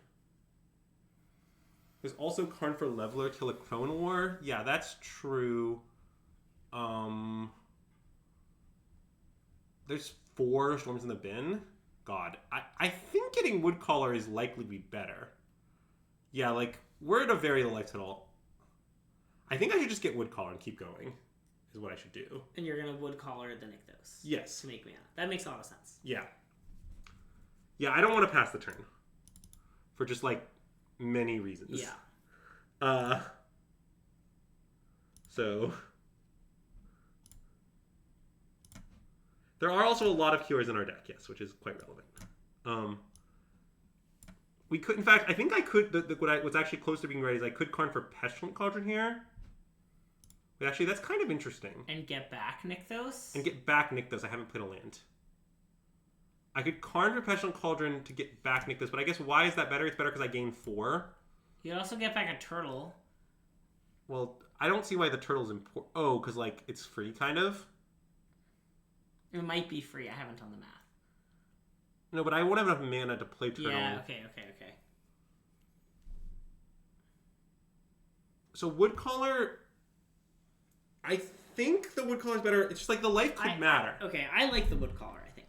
Yeah, I think Woodcaller's better. It also I just think they're going to die. Yeah. Is the thing. I just don't think they're getting a turn.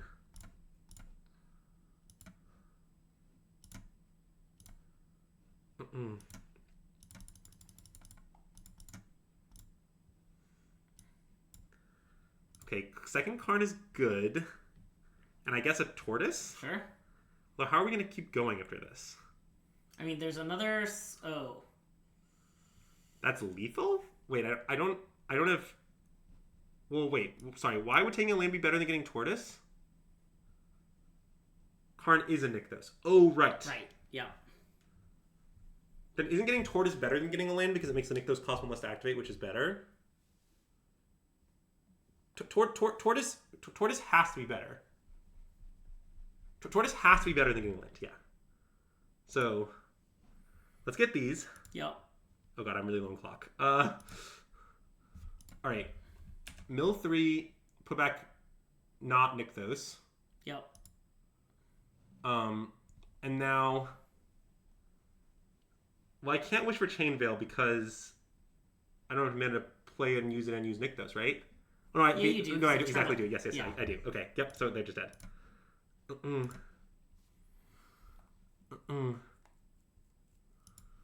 Yep, it's a Tortoise angle. Well, you don't need to play land, but... I do, actually. Because I need to have mana to use the Nykthos. Right.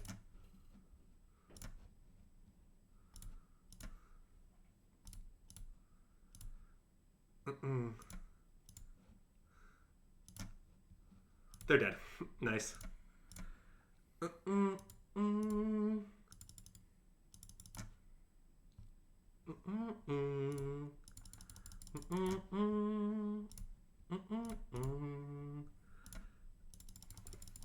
Assuming we can kill him in time.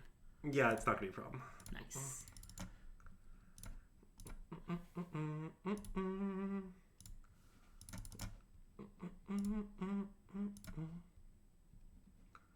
Yeah, that sounds reasonable. Get Tortoise back the lair, yeah. Because I can Cauldron for the Tortoise along the way, yeah. So now I can just, like, Pestilent Cauldron for Tortoise Kiora. Don't you have no way to give the layer haste? I have Woodcaller. I just need to remove it from the battlefield first.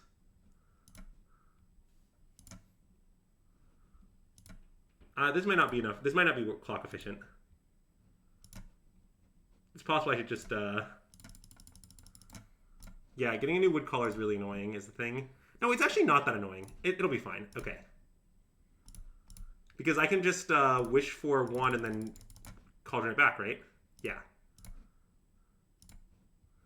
So we just get Wand, play Wand, Wand the Woodcaller, Restorative Burst, Kiora, and Karn. Kiora. And, oh wait, this is the only game I need to win, right? Hmm? This is the only game I need to win, yep, right? we're up a game. Yeah, okay. What? It worked. Okay. You only have to click on the mana once because you have Turtle in play. Yes. That's a really nice benefit, honestly. Layer? So now I need to Karn for Woodcaller to give it haste. Yep. So I Karn for Pestilent Cauldron for Woodcaller.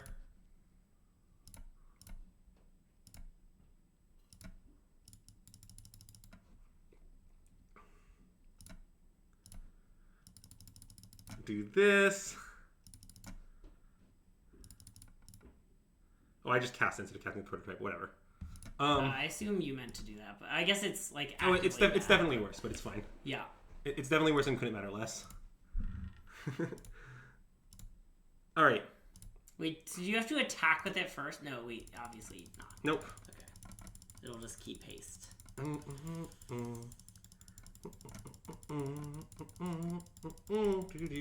that's the combo. Nice. I have time to do the sequence with ease, yeah. I have 2 minutes left. Alright. And attack you for 50. 2. I like the turtle played into the combo at the end there. Oh yeah, 2 turtles makes Nixos free. That's what was going on. Yeah, that makes sense. I was like, what just happened doesn't make sense even given the causal-ness, but... Yeah. I mean, our opponent can wait around if they'd like. They might have just walked away like 5 minutes ago, you know? Well, Gone to get a bagel or something. They just lost connection and rejoined, and then joined again, so... Okay. I couldn't see that because, as you remember, I can't see the game log. Yes, I do remember because that. It's being hidden by the microphone. Honestly, so far, Turtle's doing some nice stuff. Turtles looks pretty good, yeah. Turtle, I thought Turtle was a myth. I'm still not sure it's the truth, but I definitely believe, you know. Yeah, do you want to do a quick truth or scam segment at the end of the stream? Sure, at the end of the stream. I'm not ready yet. Yeah, okay. All right, and we got him.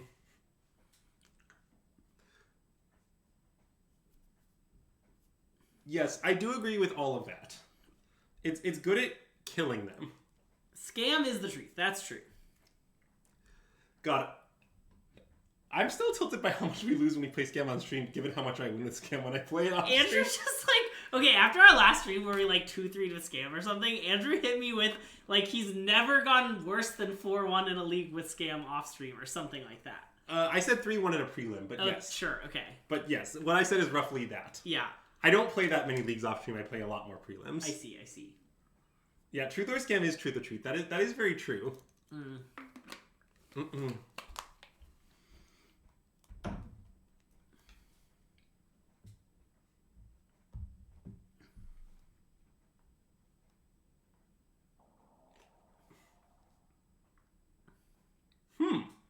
Well, I mean, this hand's definitely a keep.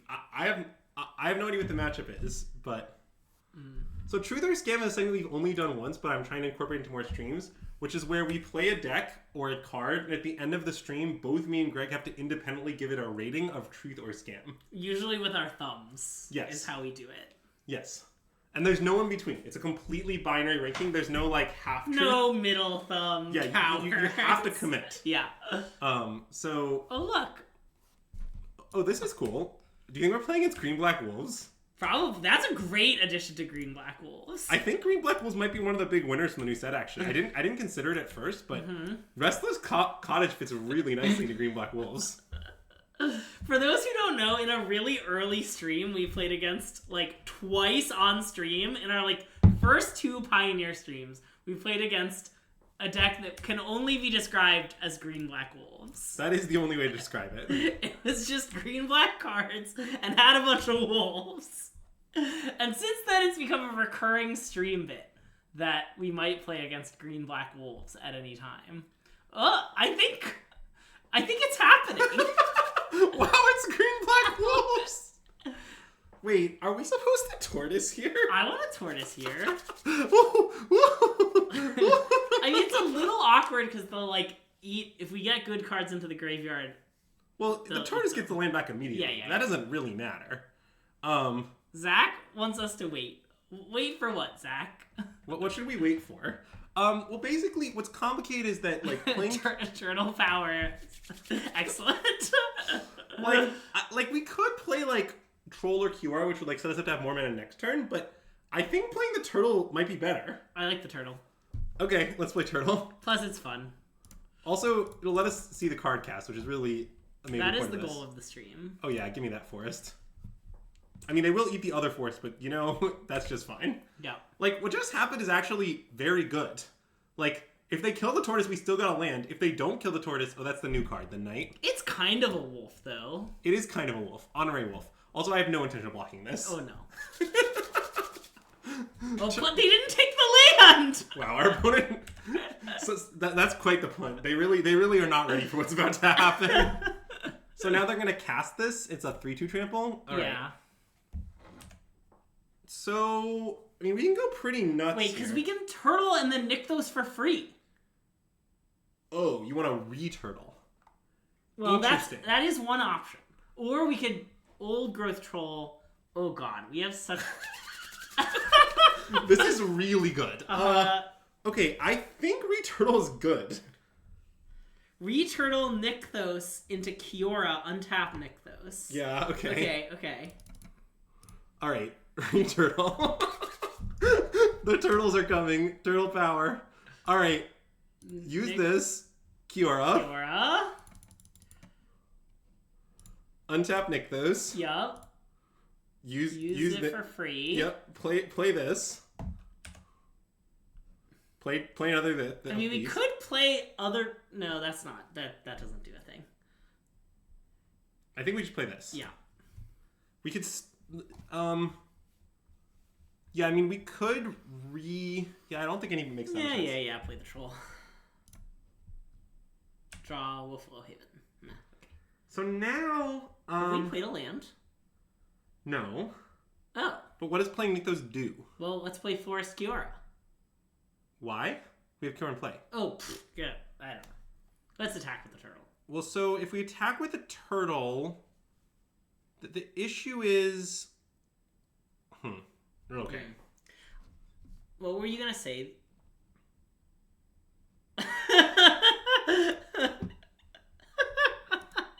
I don't wanna ask for too much, you know? All right. Well, I don't really know what's in our opponent's green-black grinds deck, but I assume it's a bunch of like Fatal Pushes and Thoughtseize and Biz. Probably. Let's do this. Oh, sorry, that's not what I wanted. I wanted to an cut elf. an elf. Yeah, sorry. I for some reason cut a forest. And then historically, we want to cut a second elf for the chariot that I don't currently have. So, I won't be doing that. And Zach never told us what to wait for. Is Zach Turtle Power MTG? That would be very funny. Just had to go log in on his alt account. Can we take a second to talk about what was that turn for? It was great. All right. Well, I imagine we should keep this against whatever they're doing. Okay. It's obviously a hand where a lot could go wrong. But you know what makes it sound much better? A turtle. What was that turtle for cons? Meandering Tower Shell?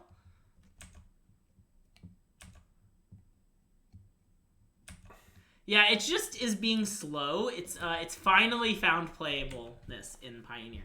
Also, about to be on Arena. Sorry, no. Is No Wall one of our opponents? I don't... What? You mean comboing off made Moto Crash? Oh. Yeah, I mean, I'm not responsible for the... All right, well... I'm not responsible for the hideousness... Kraken IRL pack!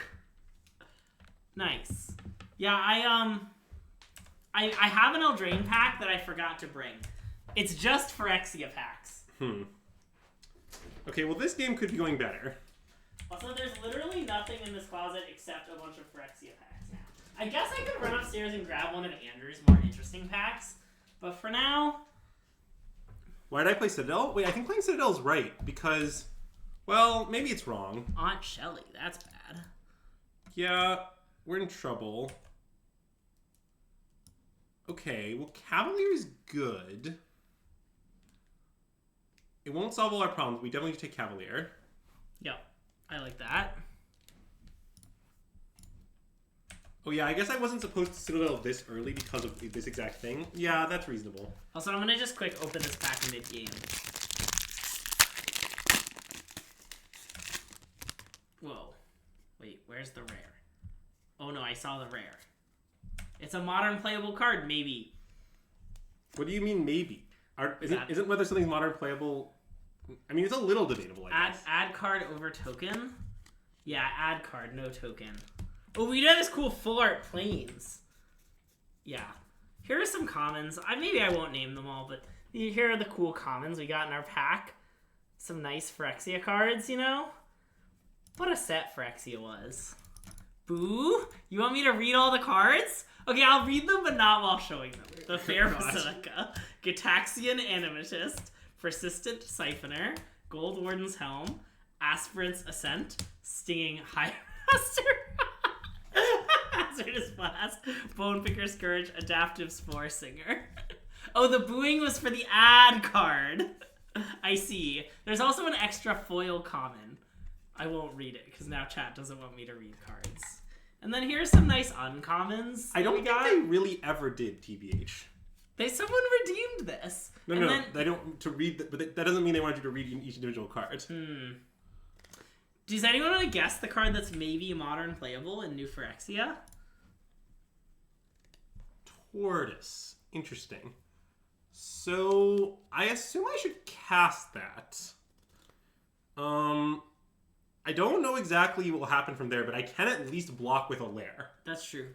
And I don't know how big my lair will be. It'll be one Nykthos of size. Yeah. So, anyway, let's play Turtle. Yep. Anyway, the rare that's maybe modern playable was the Mycosynth Garden. And I guess what's funny here is... Oh, we built up our Storm. That's good. I mean, it doesn't solve our problems completely, but it's good. I mean, they can animate the cottage if they want. Okay, so I need to respond to this. By making green. And then I need to animate this. Right? Because I need to be able to block. And that this way it's maximally sized. Yeah.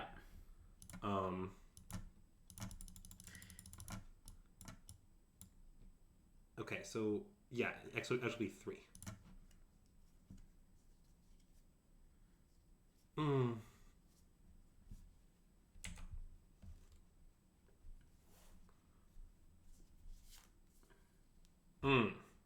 We're deceased. Yeah. That's unfortunate. We mostly just lost to them doing the most boring thing possible. But you know, that's okay. Yes, I think playing Nykthos was right there because of exactly what Zach said. I think we might have lines where our out is the double Nykthos. Anyways. Now I'll have my attention. Now that I finished cracking the nice pack that was redeemed. Also, I've opened so many copies of the Mycosynth Gardens. Like, at the pre-release for that set, I had, like, it was my promo, and I opened, like, 2 in my normal packs. I know that's a random fact, but it feels like every time I open a Phyrexia pack, there's a Mycosynth Gardens. It is a random fact. And wait, did Dom play it in Amulet? Didn't he, like, cut them? Or maybe he's on, like, 1 or something? He has some number. I don't think it's a large number, yeah. Okay.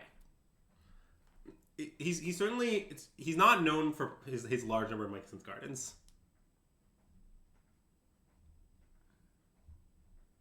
Would let us threat... Blossoming Tortoise and Amulet Titan. And hey, Lego Kid, welcome to the stream and thanks for the follow! We appreciate it. Wait, I don't understand. How does playing Forest make it easier to triple block with both layers?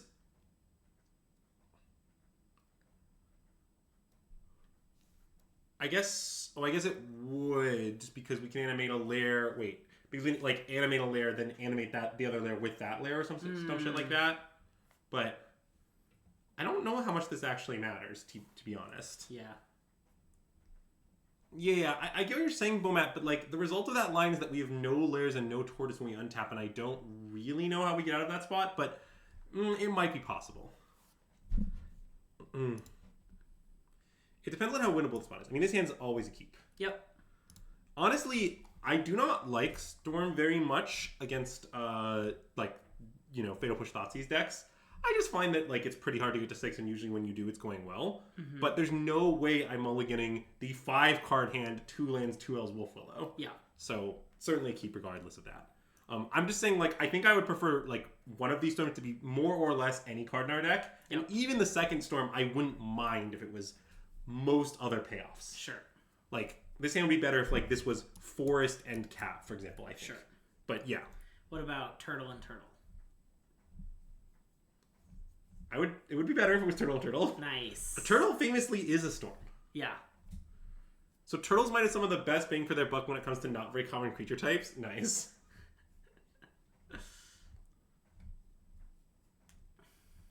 Okay, our opponent rolled a 6.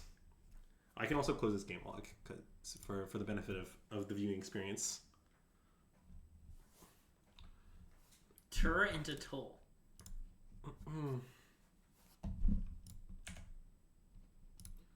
All right, let's get Land of Worlds down. I know Greg strongly prefers to play Land of Worlds first. It is the much better one. So that's why I chose to do that, for those keeping track at home. In the Turtle Lair relationship, which is the twin and which is the Exarch, well, Turtle works with lots of things. So it's more like the twin, which works with any like Exarch, Pestermite, Zealous conscripts, you know? Whereas Lair works like mainly with Turtle. Yeah. So I think Lair is pretty clearly the Exarch. Your Lair of the Hydra and Arnulax is the Turtle. That's a nice one, Ace. So I think our opponent here is contemplating the classic question of whether to Fatal Push or Thoughtseize.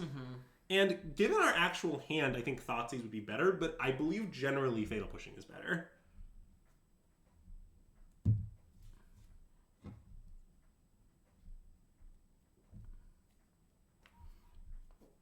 Oh, no. They're pithing Kneeling Karn. Okay, so red-black players sometimes do this to me too, and I think it's very strange. If you're playing a deck against which Karn is just like a reasonable value card, I am not going to care if you Needle Karn. And I just think that's the case here. Like, yeah, I mean, it's fine that our opponent did this. You know, oh, that's not what I wanted. But it just like doesn't really matter. I like how you went out of your way so you could get this Wolfwillow for this extra land, and it's not going to matter at all. Yeah, that's true. I did do that. I mean, what I like about this is that we have Thoughtseize Proof Storm. I mean, I guess they have 2 Thoughtseizes. Or like or a kill spell. Yeah, it's not that likely that we storm next turn, but it's possible. Sure. But yeah, basically the thing about the Needle is just like, I don't know, it just takes one good card in my deck, you know? Like, it's kind of, imagine that during the course of a game I draw 1 card. Then, well, that's sort of true, but I think oftentimes if you get Extinction Event, the card won't even save you. Oh, I boarded in the Darksteel. That's not main. Yeah, that's not main, okay. Don't worry, that would be maniacal. Yeah, I boarded it in because I think our opponent's playing like roughly red-black mid-range, but with green, which is actually a deck I've seen a little bit of lately. Oh, they killed the 4s with the Wolfwillow. Wow. Okay, that makes sense. That's cool. That's cool. That plays, they say. Any Cavs at the top? Any Turtles off the top? All right. You want to put it on the Darksteel Citadel? Yeah, I mean, I'm gonna put it on the Citadel. Yeah. Yes, Chad. I could have put it on the Citadel to avoid this. I know.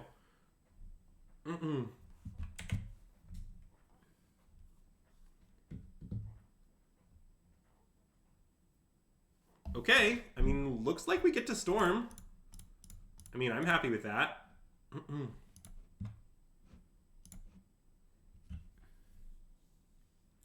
Yeah, I mean, a little sad to see Karn here, but just going to take Old Growth Troll Oath, I think. Sure. Get some biz. Yeah, it is pretty insane of opponent to play Green-Black Wolves and then just, like, destroy a Wolfwillow. I mean, it's kind of violence against themselves. Cav, I think? Sure. I just mostly want to, like, at this point, we want to find Nykthos, and we also just want to get, like, maximum Val against Thoughtseize and whatnot, and this seems to accomplish both. But we should be careful about Extinction Event. Yeah, that is definitely true. But that's still not a reason to not find Cav. It just means we want to find Cav, and we may or may not commit it. Yeah.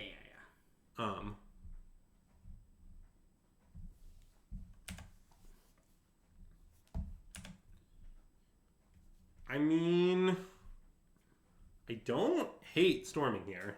I like storming here. Yeah.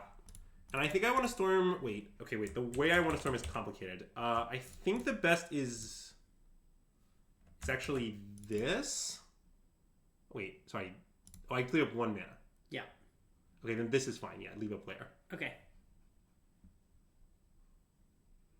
You want to Cabinet Nykthos then storm? Well, the issue with that, Sam, is I'm worried that even if we Cabinet Nykthos, that like storming is kind of loose. Because I'm worried that like I can't Karn and I'm afraid of Extinction Event. So like having Cav in play versus in my hand, it's actually not obvious it's better in play. So I think I prefer to Storm. Yeah. But it is a little complicated. Okay, well, Kiora is very good. And Nykthos is also very good. I think we just take those two. Okay. Well, although... I guess there are some reasons to do other things. We could take Kiora and Troll. To draw? And to leave Cav in our hand. Yeah. That's probably wrong. I feel like that seems like we are losing to this Shieldred, right? Yeah, like, we should probably take Kiora and Nykthos and do some biz. Yeah. All right.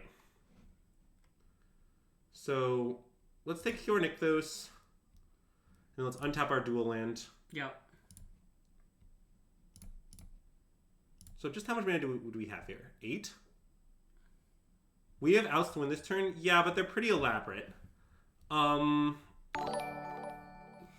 think we should Storm. And hello, thanks for the follow. Let's see. Oh, Thalier72. Thank you so much for the follow. Welcome to the stream. Okay, well those aren't actually very good, but we will take Kiora Nykthos. Yeah. I mean, what's nice is that we can flashback these storms, which doesn't expend any cards in our hand, and yeah. So I guess, oh god, playing the Cav here is really right though. Because the Cav. I think I like playing the Cav. Yeah. I think we should play the Cav. It's pretty complicated, but I'm in.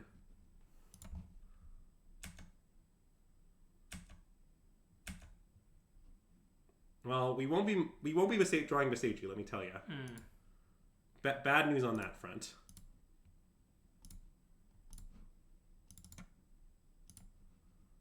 All right, let's Storm. Definitely find a room to Storm from the graveyard here. That doesn't even really cost us anything meaningful. Okay, Tortoise is great because Tortoise lives through Extinction Event. So we definitely want Tortoise. I agree this is a great needle game for them. And then I think... Yes, Turtle survives event. What's the other pick is the question. Probably Kiora so we can keep going. That makes a lot of sense. Drawing 2 is good. I don't want to draw 2. I want to have Tortoise in play. Yeah. I prefer Tortoise in play to drawing 2. So yeah, I think this makes a lot of sense. Keep this. Mill 3. Get back a forest. Oh, wait, there's Cityscape Leveler. Nice! Ah, that's very good. So, now... Let's see, how much mana do we have? 14. I mean, they're not dead, right? So 14, 15, 16. So wait, Leveler costs 8, down to 8 mana. Oh wait, they're very close to dead. Oh, we should just kill them. Yeah, I mean, I don't know if they actually die, but it's like we hit them a bunch, and then if they exchange events, we kill them with the lair. Yeah. It's like, okay. Also, wait, I think it might be lethal, but I haven't really done the math. I've determined that I don't need to, is really what's happened here. Oh, well, that's hideously unnecessary. What was hideously unnecessary? We drew ritual. We drew dark ritual. Yeah, okay. Let's dark ritual, shall we? I mean, chat, you would dark ritual here, right? I mean, I think it's just clearly the play. It doesn't really matter if they were dead before, but now they're very dead. Now they're Omega dead. Do. Yeah, dark ritual is underselling it. Yeah. All right, 1818 lair. Boom. Kill Shieldred. And that, kids, is why we main deck the Cityscape Leveler. Yeah. I do think, by the way, that main deck Cityscape Leveler makes more sense when you play Turtle just for, like, obvious reasons. Like, yeah. You're milling a bunch, so every great active card gets better. Goodbye, opponent select it all. This is another opponent who F6'd and walked away a while ago to grab a bagel. So, you know. All thanks to the turtle, definitely. I mean, it was definitely going to matter if they exchanged notice that we had a turtle versus not having one. But it turns out they just died. and are now dead. Basically channel, to be honest. Yeah, it is basically channel. So, chat, my favorite match I played at the NRG that I top aided with this deck a few weeks ago was one in which I was playing against a blue-white Lotus, and my opponent was going to untap with like 2 Lotus Fields and roughly 7 cards in their hand, but they were completely tapped out. And I had the classic line of cast Mightstone Weakstone, pay 2, kill their blocker, play Cure as Ritual, animate Lair for Xaxes. Nice. And I even need to use the 2 Mightstone Weakstone mana into the Lair. Like, that was part of the Xaxes. It was great. And I counted like 4 times. And then finally I'm like, alright, pay this for 7. Like, use my Nykthos, play Cure, untap Nykthos, use my Nykthos, animate Lair, kill you. But yeah, it was great. Anyway. Also, you don't wish Leveler cost 5. You really don't. Well, if Leveler costs... I didn't use Mightstone to pay the 2. I guess I could have done it that way. I did not. But yeah. Last seen playing Hidden Strings 2 days ago. Alright. That's really good to know. Well, certainly if Leveler was a Storm hit, it would be broken. But to be clear, the argument for playing Leveler to start with is not being a Storm hit, but being live in the graveyard when you mill over it with Cabin Turtle is roughly a neutral exchange. Yeah. Is that overall, like, that exchange is neither good nor bad. Like, being live on Cav, but dead on Storm evens out. And I think that logic makes a lot of sense. Effectively, any graveyard active card is a Storm hit, regardless of its mana cost. Alright, so the thing about this hand is, if we're against Hidden Strings, we have to mulligan. Yes. So I'm gonna mulligan. I love mulliganing this hand. I would mulligan it against other things too. Yeah, I mean, there's a lot of things I would keep it against. Yeah. But I think I would keep it in the dark, for instance. But, really? Oh yeah, but okay. not against this. Yeah, I don't. God. Yeah, I mean, the problem is if this is Hidden Strings, Karn no Dork isn't even good. Yeah. Much less Karn no Dork 2 lands. Yeah. So we're definitely going 5. I mean, to be clear, Broham, what Azak said in a rare Azax win is roughly my opinion. And I'm not Azax, let me be clear. Certified, not Azax.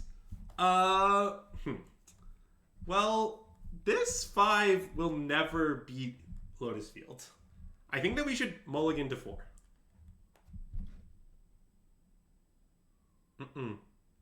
Okay. That is what Azax would say. That's a good Are we on the play or the draw? The play.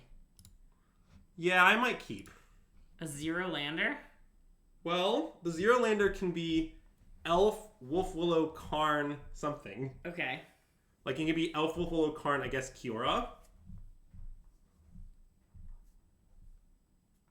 I think that's good. Okay. I mean, it's kind of unhinged, but... Sure. I understand. It probably is more likely to win than... 3? Yeah. Yeah. By the way, an advanced strategy in this spot is to say oops in the chat. Wow, I mulliganed all the way for this and then they're just not playing Lotus Field. Or maybe this is some weird Lotus Field variant. I don't know what Sparse Headquarters means, honestly. You don't know if I play Elf if I draw land? What's... Oh. It's the other Lotus Field. Oh, you're right. Well, definitely mulliganing in this manner against this Lotus Field deck was definitely wrong. Like, the 7 was a keep in this matchup, for instance. But I was just pretty willing to trust the data from 2 days ago. Yeah, that's reasonable, Granger Cat. It's just that this hand can actually beat Lotus Field. It probably can't beat this deck. Should we attempt to play the game? Probably. I want to attempt to play the game. Yeah, I think that the thing is, this game is like... It's very bad for us, but it's disturbingly winnable. Yeah. But...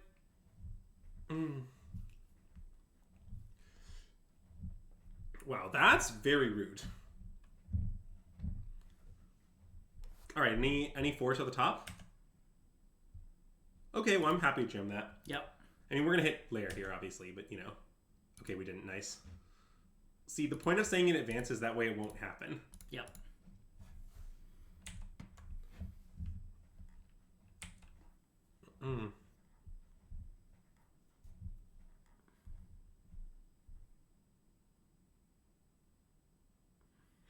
Wow, we're so dead. I mean, yeah, like obviously I'll try to make something happen, but now it's gonna take. Well, okay, Karn Needle Teferi could win. Yep.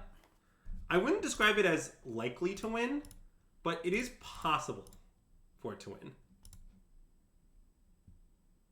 Or I guess I should have tapped. It doesn't matter. Never mind.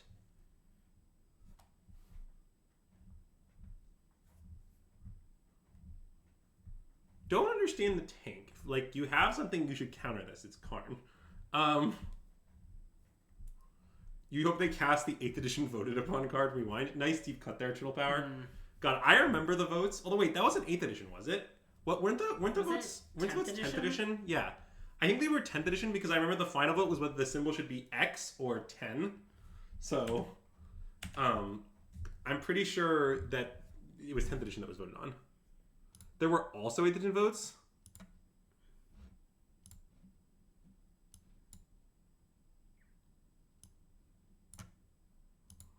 Alright, well, this is very unlikely to win, but you never know. Maybe their hand is like Ult Teferi's. Certainly cycling that land is not a show of strength. And I assume it means both of their Foretold cards are Doomscar. I also assume that. Because it's hard to imagine them not casting Draw 2, Scry 2 if they had that or option. saw it coming. Which does mean we can do some weird stuff. Like, for example, perhaps we, like, don't want to play our elf into the Doomscar. We want to, like, just leave one elf and play. Okay, well that is bad for us. It does make our odds of getting Doomscarred substantially lower. That's true. What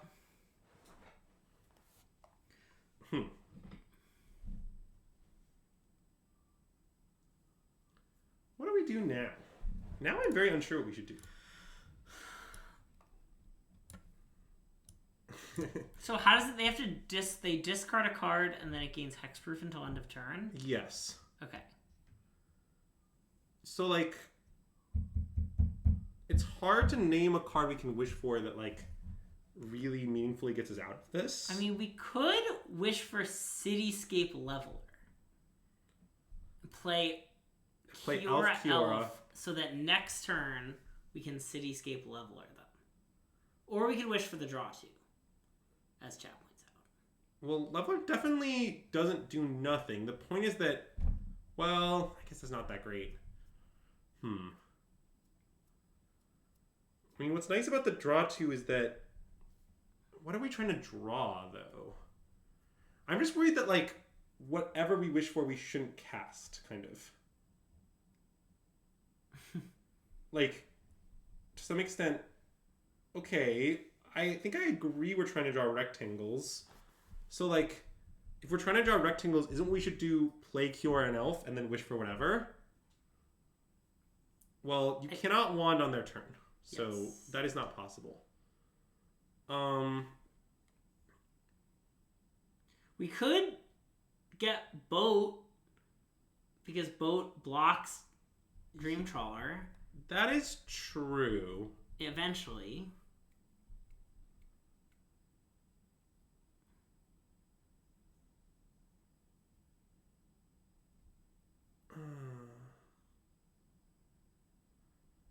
Well, again, I don't think Wand is that compelling. Like, I get that Wand can make our opponent discard a card every turn. But, like, how good is that, really?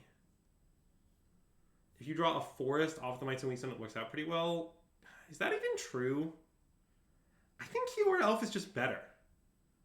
I think I should play Kiora Elf... wait, I don't agree. Like, I think having Kiora in play so the next night I can go, like, nick those, then play Mightstone, Weakstone, like, is, like, much better. And, like, what if I just happen to draw a good card next turn? Like, I also think maybe I should wish for Cauldron, is the other thing. Whoa. Because I could wish for Cauldron and then I could Cauldron back to the Karn. I mean, then they probably won't kill the Karn. I mean, maybe they still will, I don't know. Yeah, I don't know either. Okay, I guess I should make some decisions. I think casting this is right. Okay. I think the right line is to cast this, play this, and wish for Might Snowy Stone. Okay. Yes. I think I agree that green pips are currently our most limited resource, so I think we should wish for Might Snowy Stone. Just like draw 2. But yeah, it's all very debatable. But the problem is that I'm gonna lose this game probably, so I have to play quickly. I see. Yeah. I do like the knowledge that these 2 Foretold cards are Doomscars, though, because they're not going to want to wrath their own Dream Trawler. Like, that's pretty unhinged. Do they draw a card when they attack or something? Yes. That's annoying. Dream Trawler is I've talked about this before, but Dream Trawler is an example of the kind of control finishers I don't like. So wait, what did they exile with Farewell? Artifacts? Not creatures. Okay. Artifacts, enchantments, and graveyards. Well, not graveyards. Oh, wait. Artifacts and enchantments. Yeah, you're right. So... And hey, PG Montana. Welcome to the stream and thanks for the follow. Good work, chat. Yeah, I am roughly more dead than anyone's ever been right now. Like, my opponent's probably gonna... Okay, I'm good. Yeah. I've had enough. I did think about wishing for Damping Spirit to try to mana screw them there, but I think that's just playing to not lose. Yeah. Alright, so against blue-white Lotus Field, I actually board pretty differently than blue-white control because I think speed is not bad in this matchup. Mm-hmm. Like, against blue-white control, I board out, like, bajillions of elves because I want to just, like, basically be as resilient and, like, long and heavy as possible. But against this deck, you need to kill them. They have inevitability. Yeah. So I think things are pretty different. Also, they generally board out their Doomscars, which means leaving an elf is actually pretty reasonable because they're not actually going to have that accumulate to kill them. Obviously, a Farewell, but Farewell is always going to be good against you. Yeah. So I tend not to sideboard too much in this matchup. Let's see. What do I normally do? I think I normally... Oh, see, the thing is before I had Polycay, I think I was cutting Polycays. But these are actually pretty good. Yeah. It's possible I should sideboard, like, very little. Yeah, I kind of think I should submit. Okay. Like, I like that. It's, like, I think before I was siding in, like, these for Polycays or something. Yeah. Because Polycay doesn't really do anything, but Turtle I think is pretty good. Turtle does seem pretty good. So, I think I should just submit. Apparently this is a no sideboarding stream. Yeah, I'm with you. I think Might Snowy Stone is very reasonable, but I don't know what to cut. Like, I think elves are just good against this deck. Now, if I see Doomscar post-board, I'll reassess. Sure. Like, I'll probably board out some elves then, but my default assumption is that most opponents will board out their Doomscars. Which I think is correct. Doomscar is not very good. So...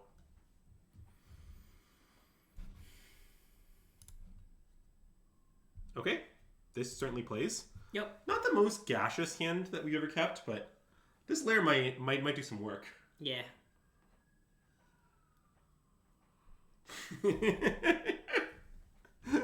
God. Levy can always be counted on to get the chat saying some nonsense. Good work, Levy. I'm gonna upset Greg here and play Elvish Mystic. It's only one elf, where Llanowar Elves is many elves. Also, did we say earlier that Mystic was a creature type, and Elfish Mystic just isn't a Mystic? I don't know, maybe. Okay, well, I'm just gonna play all the things now. Yeah. It's a little annoying that I have to put the Wolfle on the lair, but I'm definitely supposed to do it. Yeah. I don't think that, given this deck is now playing 3 colors, that it's going to be able to play much in the way of, like, Field of Ruins, so... I guess I was about to check if it was errated, but I realized that Moto would have the updated printing. Alright. Okay, wait. What shenanigans can we perform now? I guess not that many shenanigans. I mean, I could Storm. Does their deck play Censor type effects? Not usually. Okay, or like... But they'll board in... Well, no, they're going to board in Aether Gust is typically the situation. And maybe Veto. Yeah, I don't think that I should Storm. Although I could renick those Storm. I don't think that's the play. Yeah. I suspect I should just play my Tortoise. I like that. You can play... That's genius. That is genius, Canadian Bacon. Oh my god. Yeah, I think Turtle's the play. And I guess this is a fine way to do it. It doesn't really matter. Or I guess that's probably not even the right way to do it. I guess just in case something weird happens. I guess this is the right way to do it. I don't know. It doesn't really matter. Yeah, do it. Do something. All right.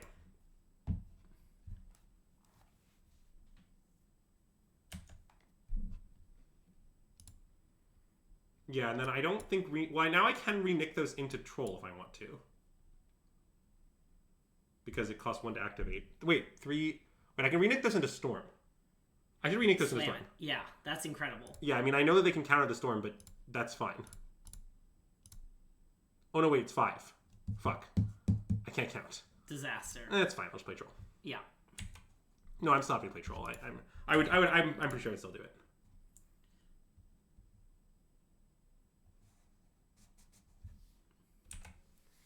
Why would you wait? I don't I think they meant wait because they thought we might have had them dead with Lair Beats. Maybe. I have no regrets. Okay. Let's go to town, shall we? Troll Nykthos seems good here. Yep.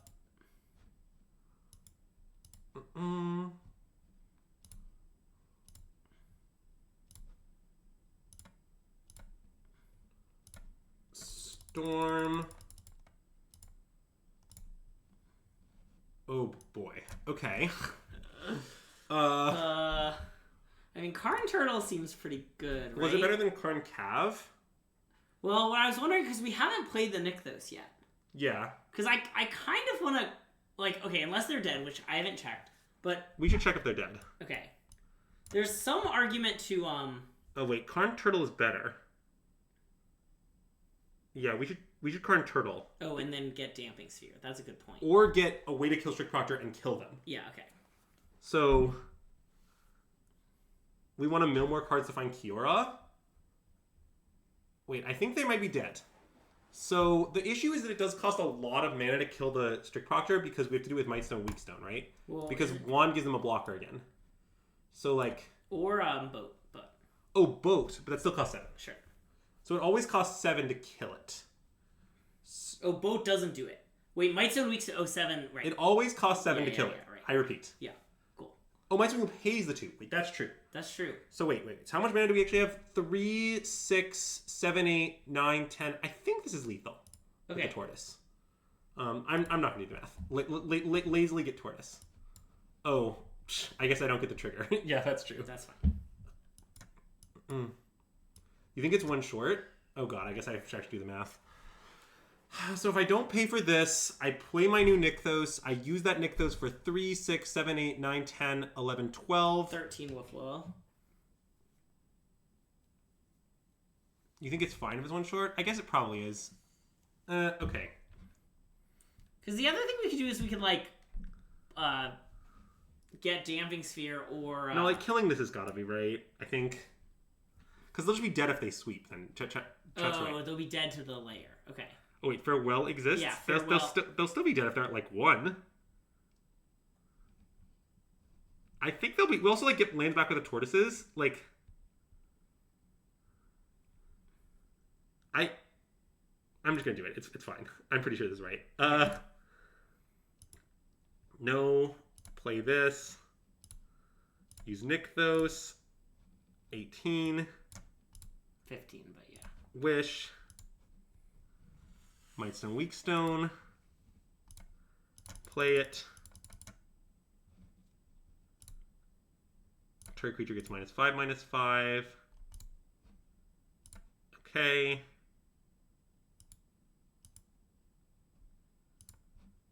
Kill that. And then there's 2 turtles in play. So wait, isn't this just lethal?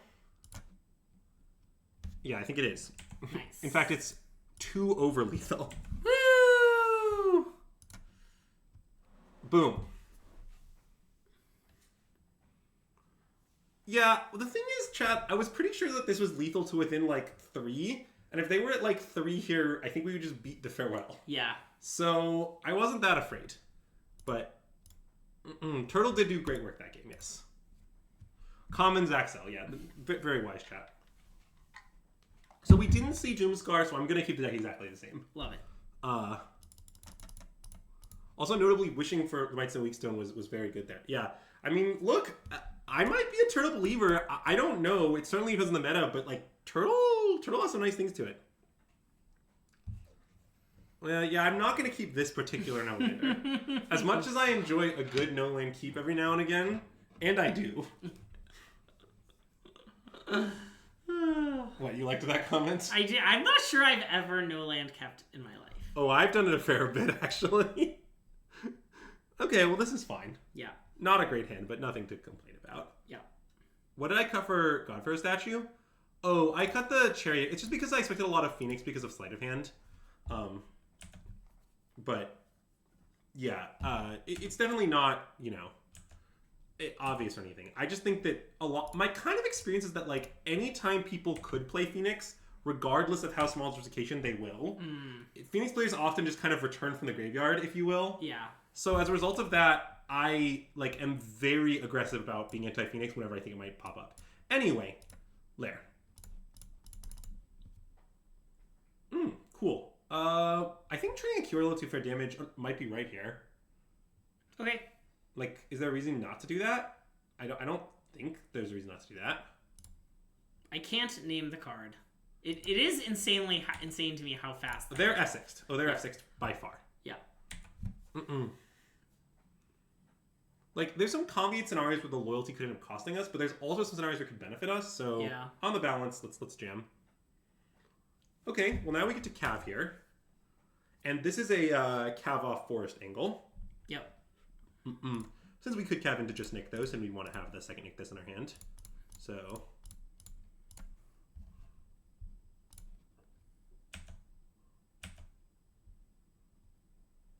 Interesting. What's convenient here is that if we find Forest, we can then play Elf. But I think that's probably worse than the Ritual off the Nykthos. That's probably... I agree that it's worse. So I think we should find Nykthos. Yeah. Also, I like that this doesn't make our opponent be like, what the fuck? Wait, why would they be like, what the fuck? Well, because we would have been kind of declining on a... Oh, I see. All right, so... Well, first of all, Elf doesn't cost any mana. Sure doesn't. So, we can start there. Yeah, Elf is the only thing that doesn't cost any mana. So we Elf... Then we use Nykthos, wisely leaving a lair up. Then we Turtle. Yep. I think. Yeah, Turtle's got to be, like, mana neutral, roughly. We didn't counter the Turtle, that's fine. And I like that it also just gets us more lands into play, just in case of some farewell bids or whatever. Anyway, untap this. Here, by the way, we don't want to go for lethal... Wait, sorry, let me just cancel that. I'm worried I didn't click green. Okay. Here, by the way, we don't want to go for lethal because there's risk that our opponent could have Shark Typhoon, which would chump block a giant lair. This has happened to me before. They always do this. I have not typically seen it be that impressive. I mean, yeah, like they get to get 2 things, but their deck doesn't have that many things. Yeah, this is okay. Believe it or not, this is stock. I mean, I guess this lets them like ramp into the farewell next turn. Is the idea? Yeah, like they often will get lands, but which does matter some. Yeah. But yeah, the issue is just that like often you'll recast your Storm and it kind of doesn't let them short you on gas when that's kind of what they would like ideally want to do. Yeah. But yeah. Now, by the way, they are tapped out of Shark Typhoon, so we should perform a dead check, but I don't think that they're dead. Yeah. So 3, 4, 5, 6, 7, 8 devotion. So 3 down, 1 down to 2 plus 8 is 10. So this would be a 9, 9 plus 2 from the turtles, 11, 16. Yeah, they go to 3. Yeah. Although, wait, that isn't so bad. They also could get they'll probably get lands off of this. Oh, right. If they get any untapped lands, then we're not doing it. Yeah, okay. Because then Shark Typhoon's a risk again. As soon as Shark Typhoon is possible, we have to respect it. It could also get something like Strict Proctor, which blocks. True. Famously. I know that when I was playing... Wow. Okay, I mean, those are some good ones. Interesting. Because now... Now I kind of want a Cityscape Leveler. Because now you can see... You could attack Tef first. Let your 3 mana go away. Attack Tef for 5. They'll chump. Then play Cityscape Leveler. Because you have Nykthos as your land play, and you have exactly 8 Devotion. Yeah, I see that I can do that. Why is that better? Yeah, get Strict Proctor off the board. I'm just going to Cityscape Leveler, Strict Proctor, then attack Fairy. Oh! Yeah, you're fine. That's better. Sorry, I didn't think about it. Yep. Yeah. I'm just gonna do that. I don't think there's a reason to storm this turn. They can't Pharaoh me next turn, so I'm not that afraid. Yeah, and this just seems really, really strong. In fact, I can also animate Lair with the remaining mana, for whatever that's worth.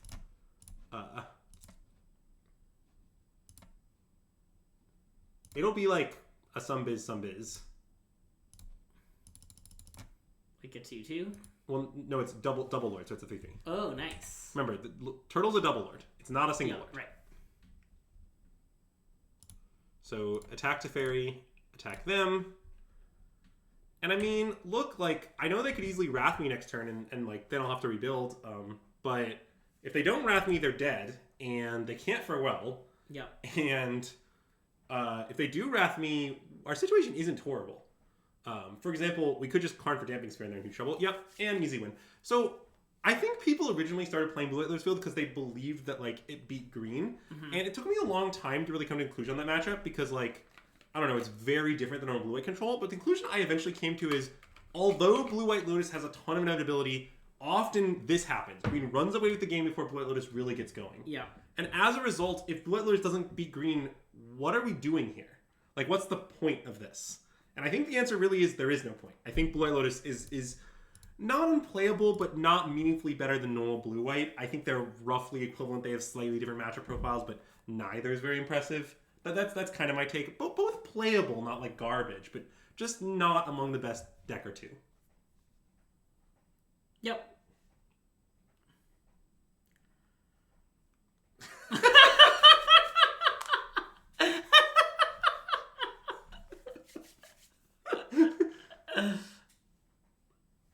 Yeah, I'm not going to take it back.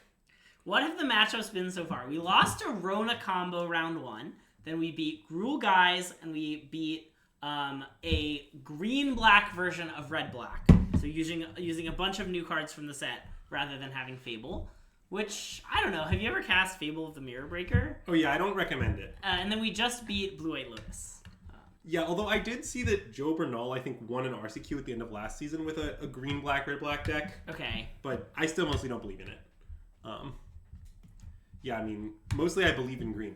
Turtle looking pretty legit. Turtle has looked awesome. Wait, I thought, was it Jund? Maybe. That's a nice paper-only play, Levy. Nice. Oh, it's banned in Standard, isn't it? That's correct. Nice. It being banned in Standard never really stopped anyone, though, did it? Yeah. God.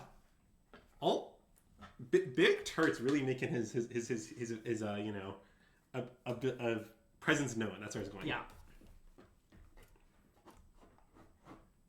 Is it possible there's supposed to be some sort of weird, like, 1 poly K 2 turtle split? Oh, it's very possible. Okay. Many weird splits might be right. Yeah.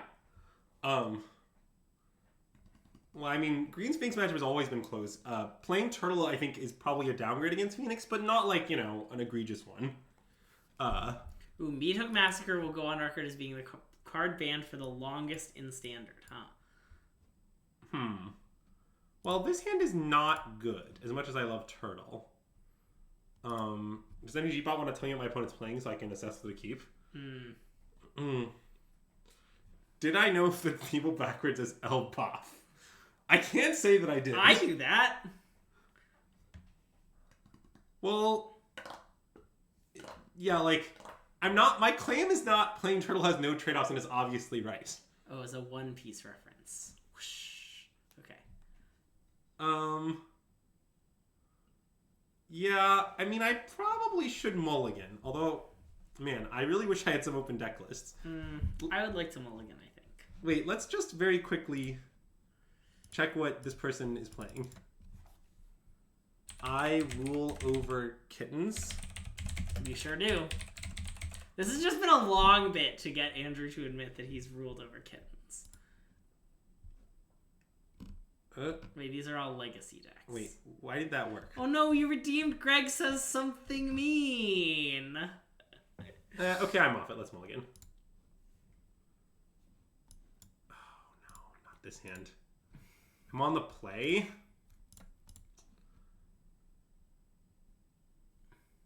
This is a tough one. The problem with this hand is it's very good against grindy decks. Yeah. And I think I want to keep on 6. I think I do too. Yeah. It's just that, like, even if they're playing a fast deck, we could just easily get bailed out by, like, top decking it out for Wiffle or something. Sure. And our hand's right back to being good. And even if that doesn't happen, then they could just be playing a slow deck against which our hand is naturally good anyway. Yeah. So, like, I don't know, the, like, combined odds of, like, us top decking it out or them playing a slow deck just, like, seems like it's good enough to keep on 6. Don't know if I would keep on 7, but I think on 6 it's good enough. Uh-oh. Okay, it's fine there's a Wiffle on top. There's never not been a Wiffle on top here. Yeah. And if there's a Wiffle on our top, this is a great hand in the mirror. True story. Chat, there's always a Wiffle on top here. Just you wait. Never not been a Wiffle on top. Easily a Wiffle on top. Nice Wiffle on top. Yeah, do you like the Wiffle that I drew? Or I do. It's a nice one. I mean, admittedly, given that our opponent played turn 1 Oath into land nothing, like, this could still win the mirror, although I don't love our chances at the moment. Yeah. Okay, can I say a mean thing that I said once before, but I feel like it bears repeating? Yeah. As long as you think it bears repeating, that's the important part. Oh, no, I would never if it didn't bear repeating. Because there's all this talks of banning cards earlier. Oh, yeah. My mean thing to say is mean against people.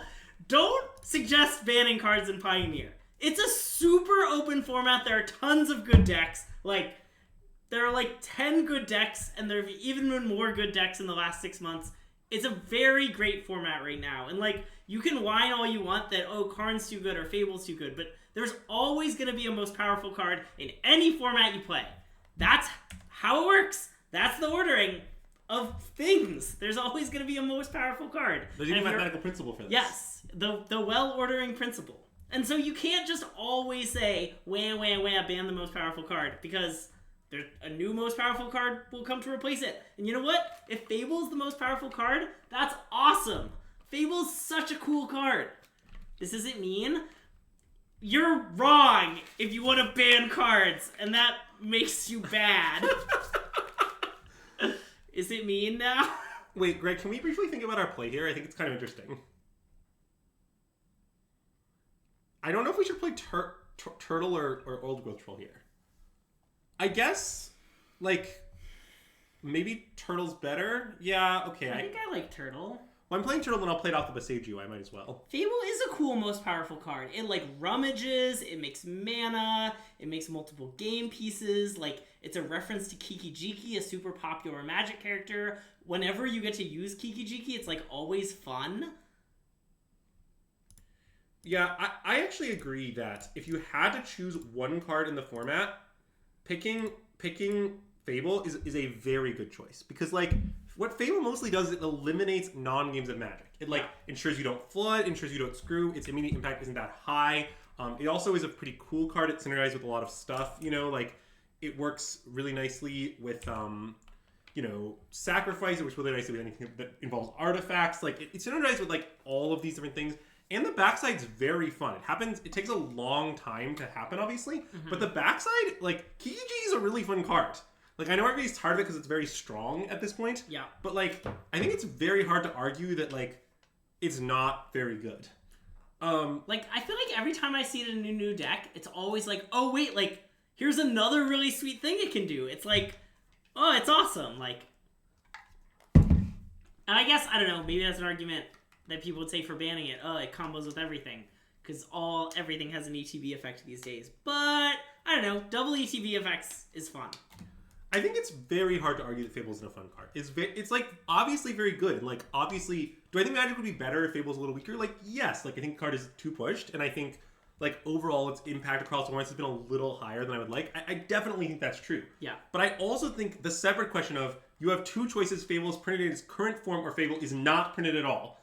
If those are the two choices, I'm taking Fable is printed in its current form by a mile. Yeah. I believe it to be non-competitive. Like, man, it would be so cool if it made the treasure tapped. I think that would be very reasonable. I think there are a lot of ways to make Fable reasonable, to be honest. Yeah. I don't think it needs that big of a nerf. Like, I think one of the main complaints about the card is that it makes it like, shouldn't make two things that are threats. Yeah. Which I think is very fair. Like, I think possibly the Goblin token on the front half is supposed to be a 1/1. Mm-hmm. But, yeah, like, there's lots of ways to fix it. Yeah. It's just that, like, it's over the line by a little. And, yeah, I mostly just think that claims that Fable is the reason Control isn't good in Pioneer are just, like, I don't know, not that true. First of all, because Control isn't that bad. Yeah. Again, I think Control's not one of the best, like, 2 decks, but also still fine. Wow, finding Mightstone Weakstone to kill our turtle, I assume. That's how scared they are of turtle. Alright. So... Also, no, banning Karn won't make your favorite pet deck good in Pioneer. Oh, well, that one's really true. People love to say this... That's also mean. This deck is garbage, but, like... If they ban Karn, it'll be playable. Usually the answer is no, it would still be garbage. Yeah. I'm not saying green doesn't oppress any decks, but, like, it doesn't oppress as many as I think people believe it does. Yeah. Okay, so if we play Troll... Well, if we play Troll and draw, like... I guess using Nykthos here costs 2 and... Wait, sorry. It costs 1. Like, if we do this, right, this is mana positive. True. So assuming there's no land on top, it's right to do this. I guess that's true. Because we could Troll, untap a land, Nykthos to make... right, but this is better than that, assuming there's not a land on top. Yeah. So I think this is right. Okay.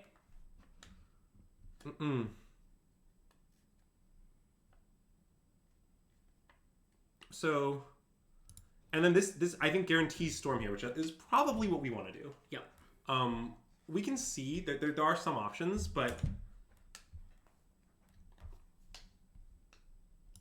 I Storm either way, you think? Yeah, I know, but this way I Storm with mana up, which is better, I think. Oh, they just had Beseiju and let me Nykthos? Well, I didn't play around that, admittedly. Okay.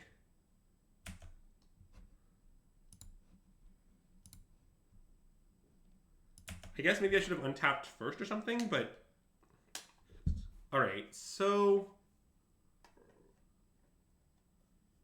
Now we have some options. Yeah, I think I should kill Karn. Because I want to attack with the turtle anyway to get Nykthos back. Yep. At which point, we might as well kill Karn along the way, right? Yep. And if they want to block Lair instead of turtle, I mean, that's obviously fine. Now, I know they found Mightstone Weakstone, but it won't even do anything if they block the turtle. Yeah. So, yeah, I definitely like this. Attack the Karn. Mill some stuff. Put Nykthos into play. Look at this turtle. Look at this turtle. So the turtle here is allowing us to kill the Karn and getting back our Nykthos through Beseiju. It's honestly, like, kind of doing God's work right now. I wonder if they're gonna block the layer because they want. I guess they'll. Yeah, that's insane.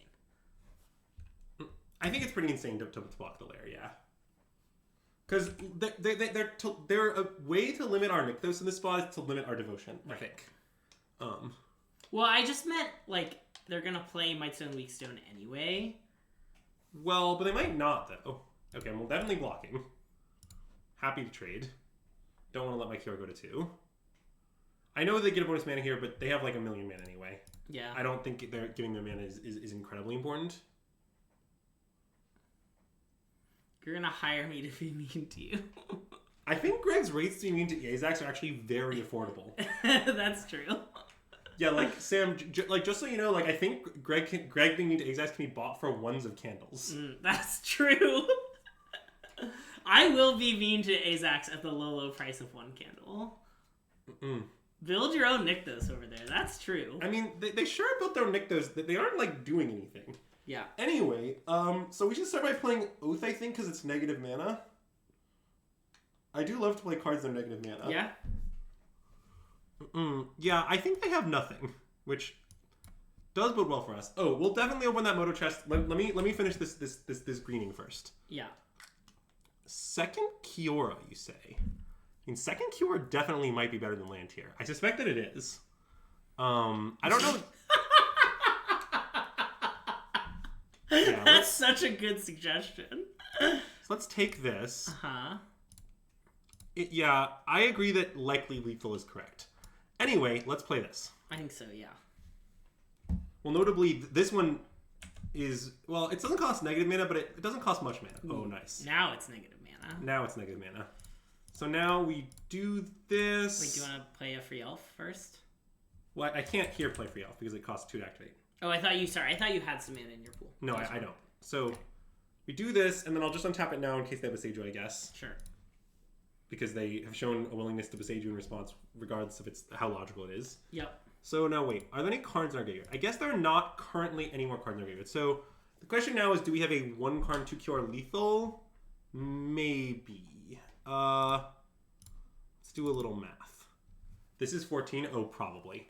So this is Karn for Chainveil, use it. Yeah, this is Omega lethal because Senkiora is in hand. Yeah. It's Senkiora's in the yard here, it's close, but the Senkiora in hand here is just Omega lethal. Fired off.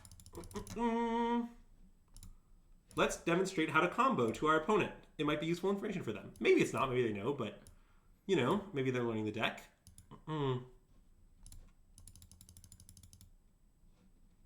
They definitely could Beseiju this Chainveil. That would stop me from comboing, I believe. But, you know, it would be fine. Yeah.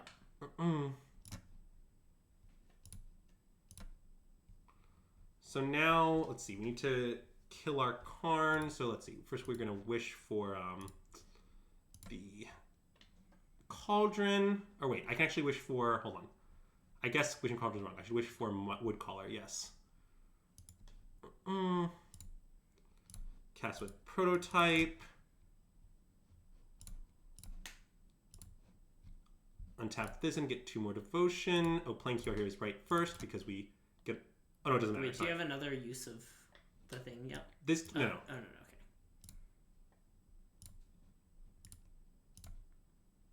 So now we Kiora. Untap Nykthos. Use Nykthos. Oh, sorry. I did say not the thing I was doing, but it's fine. Oh, I appreciate it. All right. So now we do this.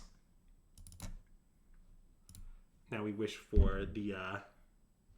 Oh, you can have an extra QR. Nice. Anyway, wish for the Cauldron. Cauldron back. Kiora and Karn.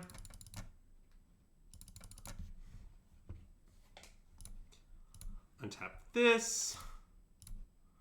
So this is the part where it's optimal for us if our opponent isn't F6 so that they'll concede more quickly. But we'll see what happens. Because they might concede before I concede their deck with Stone Brain, which is my preference, so I don't have to do more stuff. But I will obviously do as much stuff as I need to. Yep. So let's get the Stone Brain. Yeah, plus this is fine. Here, we can recure and make more mana first.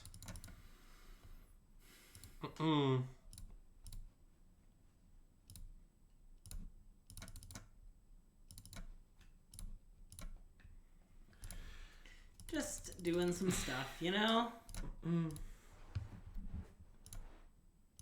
I think that's offensive to mono green, and I will request that that not be claimed on my stream. All right, so let's do this. I mean, mono green is good. Let's name, like, I don't know, Storm the Festival. Sure. Oh, nice. They have Karn hit. Okay. Look at this outdated polycade everyone has. They're playing stock green, in fact. Nice. All right. All their stones are gone. So we now know their hand can't interact with me. So I guess I can start like. Let's get a tortoise back. It's correct. Don't worry. It's correct, Greg. I'm only doing it because it's the most optimal line. Yeah. So I guess we can just layer them out here because they're just dead. Yeah. So. I don't think that layer is summoning sick, is it? I don't think so. Yeah, I don't think so either. I don't really see how it could be, but...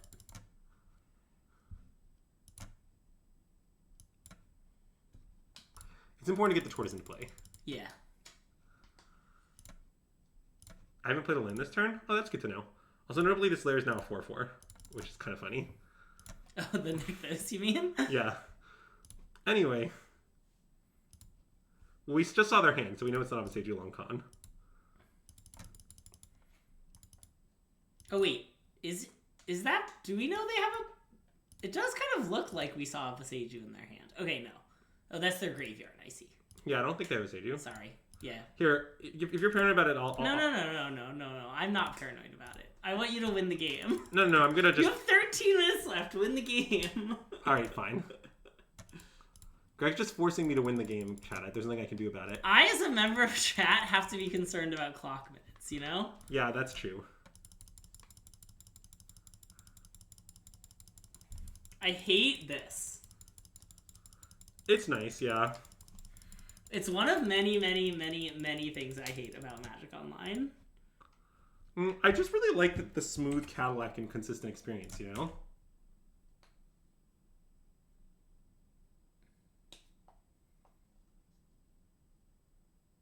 Alright. Cool. Nice. I think it was important to get the turtle into play. Oh, definitely. No sideboarding in the mirror? No. Nice.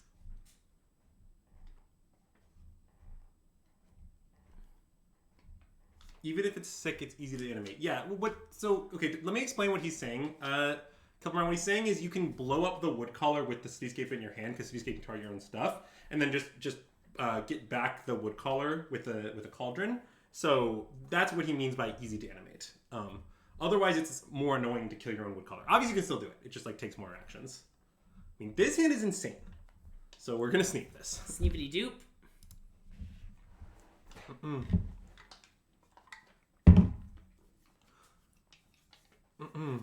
Reading the card does not explain the card. Oh, Chain Veil? Yeah. Yes, that is what does Gojo. That is why Green plays it, but it's impossible to discern that it does that by reading the card.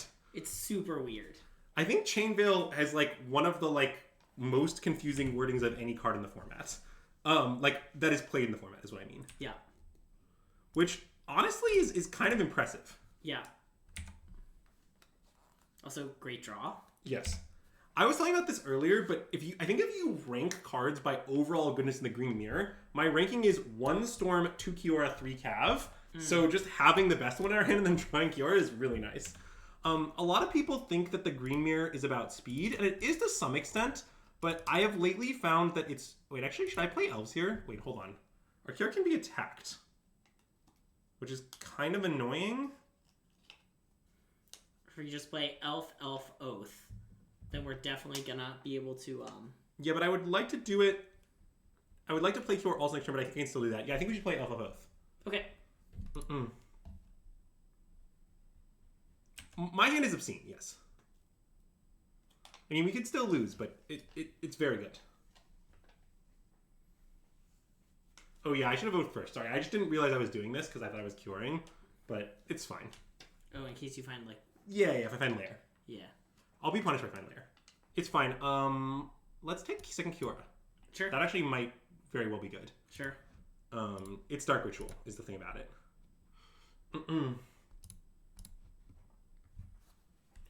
Top 0.1% of hands? I don't know about that, Dan. I mean, I have killed someone on turn 3 with green before.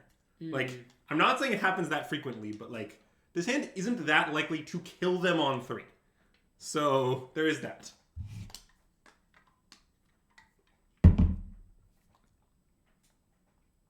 It's possible, but Yeah, it's not great at killing on 3. It's at most a B tier killing on 3 hand.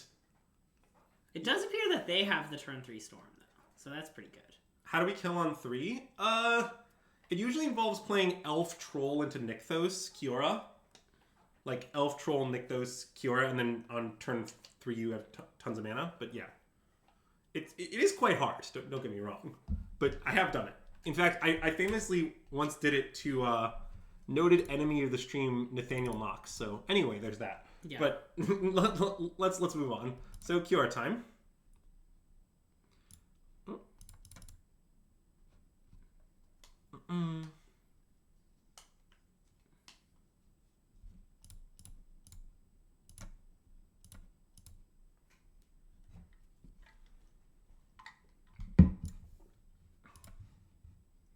Oh, we could certainly win here.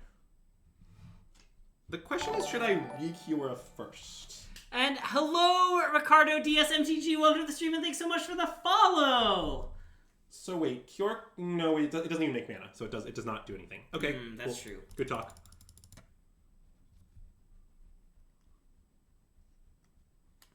Okay, well, Cav Nykthos is nice. Cav Nykthos is nice. And hey, RG Testament, welcome to the stream, and thank you so much for the follow.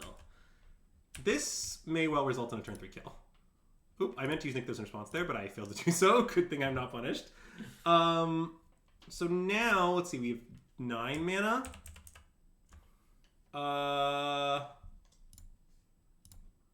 Wait, should I re-cure now? It's plus... I probably still shouldn't, is my guess. Because it's not actually plus that much mana. We have 8 and it costs 5, so it's plus 3. I mean, that seems pretty important, though, because it lets you keep going. Well, I can keep going. If I hit another Cure or Nykthos, I keep going anyway. Like, how does plus 3... Like, it doesn't meaningfully let me keep going if I don't hit those things. Oh, that's true. Okay, good point. That's what I think. So yeah. I think I should do this. Yeah. Let's see, can we hit Karn Woodcaller? Yeah. That'll be fine. Kiora Wolf Willow. Wolf Willow the untapped Forest. Keep the new Kiora. Untap the Nykthos. Use the Nykthos to 9 mana. You're paying the Nykthos there. Oh, that might be right, actually. That's a good point. Okay, now I think I should re-Kiora, though. I agree. Because now it's going to really matter, basically, is why. Yeah, I maybe should have taken the Nykthos. I didn't think too much about it. I was just doing stuff. That's reasonable, Azax. I'm a little worried about the clock if I have to play game 3. So I was trying to play quickly for that reason. But yeah. Oh. Is that lethal? Looks lethal. Looks pretty lethal. So we take Karn Nykthos. Nykthos makes 3, 6, 7, 8. 9. Sorry, 9 because the one floating? Oh no, it makes 9. It makes 9. It makes 9, so 10, 11, 12. Yeah, so it's exactly lethal, right? Yep. Oh no, it's more than exactly lethal. It's just lethal. Okay. Doo-doo.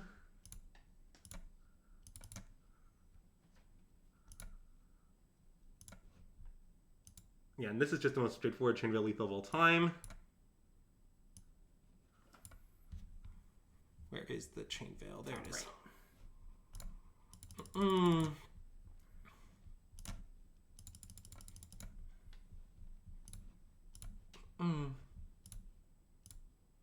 Well, I don't even need multiple activations or anything. Yeah, okay. Yeah. Woo! Wow. Oh. Dawn Delosier. Not... Did Dawn change? Wait, is that Dawn, noted Apex Modern 5K champion? The Dawn Delosier? Wow, congratulations. Anyway. You have to open a chest. Oh yeah, we will open a chest. Did Dawn change her username? Wasn't it something else? Okay, your chest was Sora Amaro First to Dream, Kaya Orzav Usurper, and 5 play points. Nice. Great chest. Thanks for your redemption. So, yeah. I mean, that was a pretty smooth 4-1 with this deck. Turtle looked pretty impressive. Yeah, like, I don't know. I think we might be onto something with a blossoming Tortoise. I would say, it's still coming into its own. It's blossoming, if you will. Yeah. But I am optimistic. You're not going to Twitch dead name Dawn. Nice. That'll be nice. Anyway, so Greg. Yeah, I'm ready to vote. It's time for our evaluation. Is Blossoming Tortoise the truth or a scam? I'm so ready to play some. Ready? Vote. Yeah. 3, 2, 1, go. Truth. Truth. Both of us. Wow, I'm so tempted to vote scam just for it. So yeah, I think that this innovation, there's something to it. I thought that was actually a really good showing. Just like grinding out the lands, giving recursion when Nykthos removed by Boseiju, good value with the layers throughout. Just in any grindy matchup, an awesome card. Yeah, milling into value, being even for the Extinction event. Yeah. All aspects of the turtle really came up on this stream, and I thought it was pretty impressive. Again, I don't know if this is the exact right configuration with like the 22nd land, the 3rd layer, 2 oath. All those details are debatable. Sure. I don't know if Tortoise will end up being like a 2 of or a 3 of. There's a lot to figure out still. But I was pretty impressed. I'm planning to explore this further, is what I would say. Some of that exploration might be on stream, some of it might be off stream. We'll have to see. But yeah, as of now, I am a Tortoise. I'm a turtle believer. Yeah. I am here for the Blossoming Tortoise. Yeah, I said I had a ton of skepticism, and it was awesome. I was wrong. So. Well, I think for Sack, if you get a land and they kill it, you're pretty happy, Levy. It's sort of like when you say it's fragile, like if they fatal push it, like that's fine, and like it dodges claim, I don't know, it doesn't seem that bad. It's not like I think it's how would I put this? It's clearly better than Poly K against Sack. That doesn't mean it's amazing or like the end all be all. Sure. But I think that like if I knew all my opponents were playing Sack, I would rather play a Tortoise build than a Poly K build. Yeah. That's what I would say. So, but anyway. But yeah, I think that's going to be all for our stream tonight. I think I'm going to send them over to Headology Magic's stream, all right. Who appears to be playing some sort of arena things. So we'll be back tomorrow with more Wilds of Eldraine Limited. Which is great. Yeah. Awesome format. I've been having a lot of fun, though. Okay, I've done a few drafts recently, and I've been losing. Oh, no. I've had a couple of rough drafts. And then on Wednesday, we'll be playing more constructed with Wilds of Eldraine. Not sure exactly what yet. Maybe more Pioneer, maybe Modern. I'm not really sure. Yeah. We'll have to see. We'll find out. But in the meantime... But yeah, and if you're watching on YouTube, be sure to like the video, subscribe to our channel. Let us know in the comment if you think Turtle is truth or a scam. With some thumb emojis or your words, or I don't know. You can just use some other emojis to leave us to interpret whether or not your randomly chosen emoji means scam or truth. That's nice. That's totally fine by us. We'll be perfect at figuring it out. But yeah, if you're on Twitch, we just started up that raid, so go ahead and join that. And yeah, otherwise, thanks so much for tuning in. We'll see you tomorrow for some Limited, and SystemMagic out.